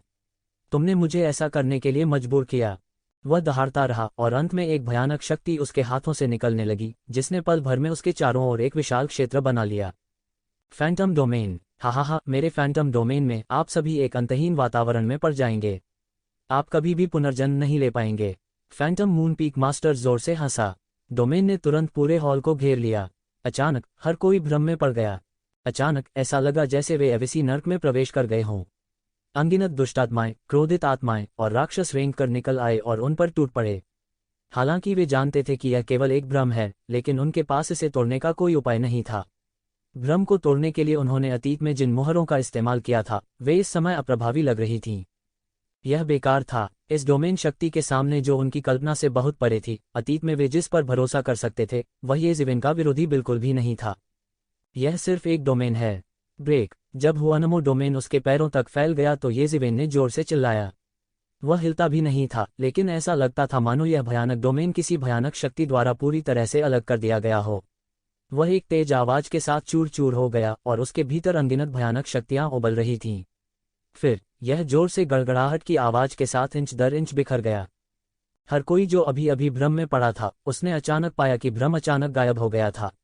जब वे अपने होश में वापस आए तो उन्होंने पाया कि येज़िवेन एक देवता की तरह शून्य में खड़ी थी। अभी अभी उसके चिल्लाने से भ्रम पूरी तरह टूट चुका था। येज़िवेन एक देवता की तरह शून्य में खड़ी थी। यह असंभव है। मेरा डोमेन, यह कैसे संभव हो सकता है? फैंटम मून पीक मास्टर की आंखें अविश्वास से फैल गईं। कैसे येज़िवेन की कोमल चीख से उसका क्षेत्र पूरी तरह से बिखर सकता था? यह सबसे अविश्वसनीय बात थी। यह असंभव क्यों है? जैसा कि आपने अभी कहा, कुएं में मेढक क्या है? कुएं के तल से आकाश को देखने का क्या मतलब है? आपको लगता है कि बाइमोजियाओं में शामिल होने और कुछ शक्ति प्राप्त करने के बाद आप इतना अहंकारी होने का साहस करते हैं? हास्यास्पद। येज़िवेन ने तिरस्कारपूर्वक उपहास किया। उनकी राय में भले ही फैंटम मून पीक मास्टर ने अपनी आत्मा बेच दी हो, लेकिन उन्होंने जो शक्ति प्राप्त की वह उल्लेख के लायक नहीं थी। क्या केवल कानून के प्रकटीकरण की शक्ति उसकी आत्मा को बेचने लायक थी? यह असंभव है। यह असंभव है। मेरी ताकत पूरी ट्रू मार्शल यूनिवर्सिटी का नरसंहार करने के लिए पर्याप्त होनी चाहिए। यह ऐसा कैसे हो सकता है? इल्यूजरी मून पीक मास्टर ने अविश्वास में कहा। यदि आपके पास केवल इस स्तर की शक्ति है, तो आप अभी भी इससे बहुत दूर हैं। येज़िवेन ने उपहास किया। भाड़ में जाओ। फैंटम मून पीक मास्टर बचना चाहता था, लेकिन कोई रास्ता नहीं था। इस विशाल अंगुली की शक्ति ने पूरे आकाश को सील कर दिया था और उसके पास बचने के लिए कोई जगह नहीं थी। यह ऐसा था जैसे कोई व्यक्ति भागने की कोशिश कर रहा हो, लेकिन पीछे से एक भयानक सुनामी उसका पीछा कर रही थी। उस भारी और घुटन भरे एहसास ने उसके लिए बचना असंभव बना दिया। येज़िवेन ने जोर से चिल्लाया और फैंटम मून पीक मास्टर पर अपनी उंगली से इशारा किया। फैंटम मून पीक मास्टर बचना चाहता था, लेकिन वह ऐसा नहीं कर सका। टकराना। फैंटम मून पीक मास्टर सीधे मौके पर खून की धुंध के बादल में बदल गया। वह बिना दफन स्थान के मर गया, मरने से पहले कि उसकी चीख ही शून्य में रह गई थी। हा, येज़िवेन, आत्मसंतुष्ट मत बनो। बाइमोजियाओं में कई लोग हैं जो मुझसे ज्यादा शक्तिशाली हैं। तुम मर रहे हैं। ट्रू मार्शल यूनिवर्सिटी में अभी भी आशा की एक किरण थी, लेकिन अब वे सभी मर चुके हैं। हम जल्द ही फिर से अंडरवर्ल्ड में मिलेंगे। काफी देर बाद सदमे के इस सिलसिले से हर कोई पूरी तरह से जागा। वे विश्वास नहीं कर सकते थे कि फैंटम मून पीक मास्टर, जो अभी अहंकारी था, वास्तव में येज़िवेन द्वारा कुचलकर मार डाला गया था। मृत्यु तक वह एक अच्छे प्रतिरोध का आयोजन नहीं कर सका, ठीक उसी तरह जैसे उसने पहले बाई जियानसोंग के साथ किया था। नहीं, जब वह बाई जियानसोंग से निपटे तो उससे भी ज्यादा निश्चिंत और मुक्त थे। येज़िवेन की नज़र में उसे मारना शायद एक चींटी को मारने से ज्यादा मुश्किल नहीं था। तो इतना मजबूत? किसी ने अविश्वास से कहा। वे दोनों बहुत बलवान थे। येज़िवेन अभी भी बेहद मजबूत थे, लेकिन यहाँ तक फैंटम मून पीक मास्टर, जो आसानी से उनके द्वारा मारे गए थे, उनके लिए अद्वितीय थे। उनके लिए कानून घोषणा क्षेत्र लगभग एक ऐसा क्षेत्र था जिसका उल्लेख प्राचीन पुस्तकों में किया गया था। यह वास्तव में इस समय प्रकट हुआ था, और येज़िवेन की उपस्थिति को देखते हुए यह स्पष्ट था कि वह पहले से ही इस दायरे से ऊपर था।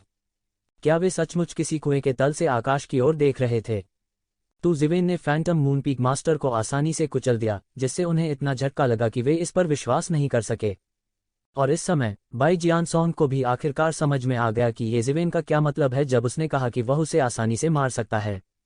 वास्तव में वर्तमान ये जिवेन की नज़रों में उसकी ताकत कुछ भी नहीं हो सकती है। यह 100 साल की एक छोटी सी अवधि है और उसकी ताकत एक अथाह स्तर तक पहुंच गई है। इतना मजबूत, मुझे उम्मीद नहीं थी कि एक शिवेन इतना मजबूत होगा। वह कहाँ गया? वह इतना मजबूत कैसे हो सकता है? उस समय बहुत से लोग ये जिवेन के पिछले 100 वर्षों के अनुभव में रुचि रखते थे, लेकिन उनके लिए यह भी बहुत स्पष्ट था कि ये जिवेन के साथ उनके संबंध इतने अच्छे नहीं थे। वास्तव में कुछ भी पूछना शायद कठिन था। हर कोई बाई मोजियाओ के जासूस सिर्फ इतने ही नहीं हैं। ये जिवेन ने भीड़ की ओर देखा और कहा। भीड़ में अचानक हड़कंप मच गया। क्या बाई मोजियाओ के और भी जासूस हमारे बीच छिपे हुए हैं? सब चौकन्ने हो गए। यह ठीक इसलिए था क्योंकि वे नहीं जानते थे कि यह कौन था कि उन्हें और भी अधिक सतर्क रहना पड़ा। और इस समय कुछ पीले चेहरे वाले उच्च स्तर के लोगों ने एक दूसरे को देखा और फिर तुरंत एक जादू की रोशनी को उड़ा दिया, आकाश में उड़ते हुए, और हॉल से बाहर निकल गए। ये जिवेन ने थोड़ी देर पहले आसानी से इल्यूजरी मून पीक लॉर्ड की देखभाल कर ली थी। वे देख सकते थे कि एक शिवेन की ताकत उनकी कल्पना से कहीं परे थी। अभी नहीं गए तो कब गए? वे इस बात की गारंटी नहीं दे सकते थे कि एक शिवेन उन्हें पहचान नहीं पाएगी। छोड़ना चाहते हो? तुम्हें क्या लगता है कि तुम कहाँ जा रहे हो? इस समय अनगिनत कानूनों की शक्ति शून्य में घनीभूत हो गई और तुरंत इन लोगों को उलझा दिया। ये लोग मौके पर ही खून से लथपथ हो गए। और इस समय हर कोई हैरान नहीं था, या यह कहा जा सकता है कि वे पहले से ही ये जिवेन की अत्याचारी ताकत से पूरी तरह सुन्न हो गए थे। उन्होंने बस ये जिवेन को देखा, जैसे पूछ रहे हों कि क्या उनके बीच शैतान जाति के कोई जासूस थे। ये जिवेन ने भीड़ पर नजर डाली और यह पुष्टि करने के बाद कि शैतान जाति के कोई और जासूस नहीं थे, उसने गंभीरता से अपना सिर हिलाया और कहा, शैतान जाति के और जासूस नहीं हैं, हर कोई निश्चिंत हो सकता है। वह दानव आभा के प्रति बहुत संवेदनशील था और छिपी शैतान जाति को आसानी से देख सकता था। उसके सामने शैतान जाति का तथाकथित छिपाव बिल्कुल अर्थहीन था। अब जबकि शैतान कबीले के जासूस साफ हो गए हैं, मुझे लगता है कि हम ठीक से बात कर सकते हैं। पहले जो कुछ भी हुआ वह शैतान कबीले के जासूसों द्वारा पर्दे के पीछे से परेशानी पैदा करने के कारण हुआ। मुझे लगता है कि सभी को धोखा देना चाहिए था। ये शिवेन के शब्दों ने तुरंत सभी को राहत महसूस कराई। पहले कई लोग थे जिन्होंने तिब्बती स्टार समिट का विरोध किया था। हालांकि उनमें वे भेदिए भी थे जो गड़बड़ी फैलाते थे। ऐसा नहीं हो सकता कि वे सच्चे नहीं थे। अब जब ये जिवेन ने यह कहा था तो यह शैतानों की जाति को साफ न करने के बराबर था, जो उन्हें एक आपदा से बचने देने के बराबर था। ये जिवेन, चूंकि तुम वापस आ गए हो तो अब हमारे पास एक नेता की कमी है। अब जबकि स्कूल मास्टर बेहोश है, तुम वापस आ गए हो और तुम सबसे उपयुक्त उम्मीदवार हो। इस समय एक उच्च स्तरीय व्यक्ति ने कहा। हाँ, जब से ये जिवेन तुम वापस आ गए हो तो इस व्यक्ति को चुनने की कोई आवश्यकता नहीं है। ये जिवेन, अब जब हमारा स्कूल आंतरिक और बाहरी परेशानियों से पीड़ित है तो आपके वापस आने का समय आ गया है। सभी ने सहमति में सिर हिलाया। ये जिवेन की वर्षों से संचित शक्ति की कल्पना की जा सकती है, उस समय से बहुत दूर जब वह ये परिवार में था। मैं वापस आ गया हूँ। स्वाभाविक रूप से मैं चुपचाप नहीं बैठूंगा, लेकिन चूंकि ट्रू मार्शल स्कूल में पहले से ही एक स्कूल मास्टर है, हमें अभी भी एक नया चुनने की आवश्यकता क्यों है? वरिष्ठ भाई, इस समय क्या आप अभी भी नहीं जा रहे हैं कि जैसा लगना? ये जिवेन मुस्कुराए और हॉल के बाहर देखा। स्कूल मास्टर, सभी की आंखें फैल गईं। क्या स्कूल मास्टर जाग गए?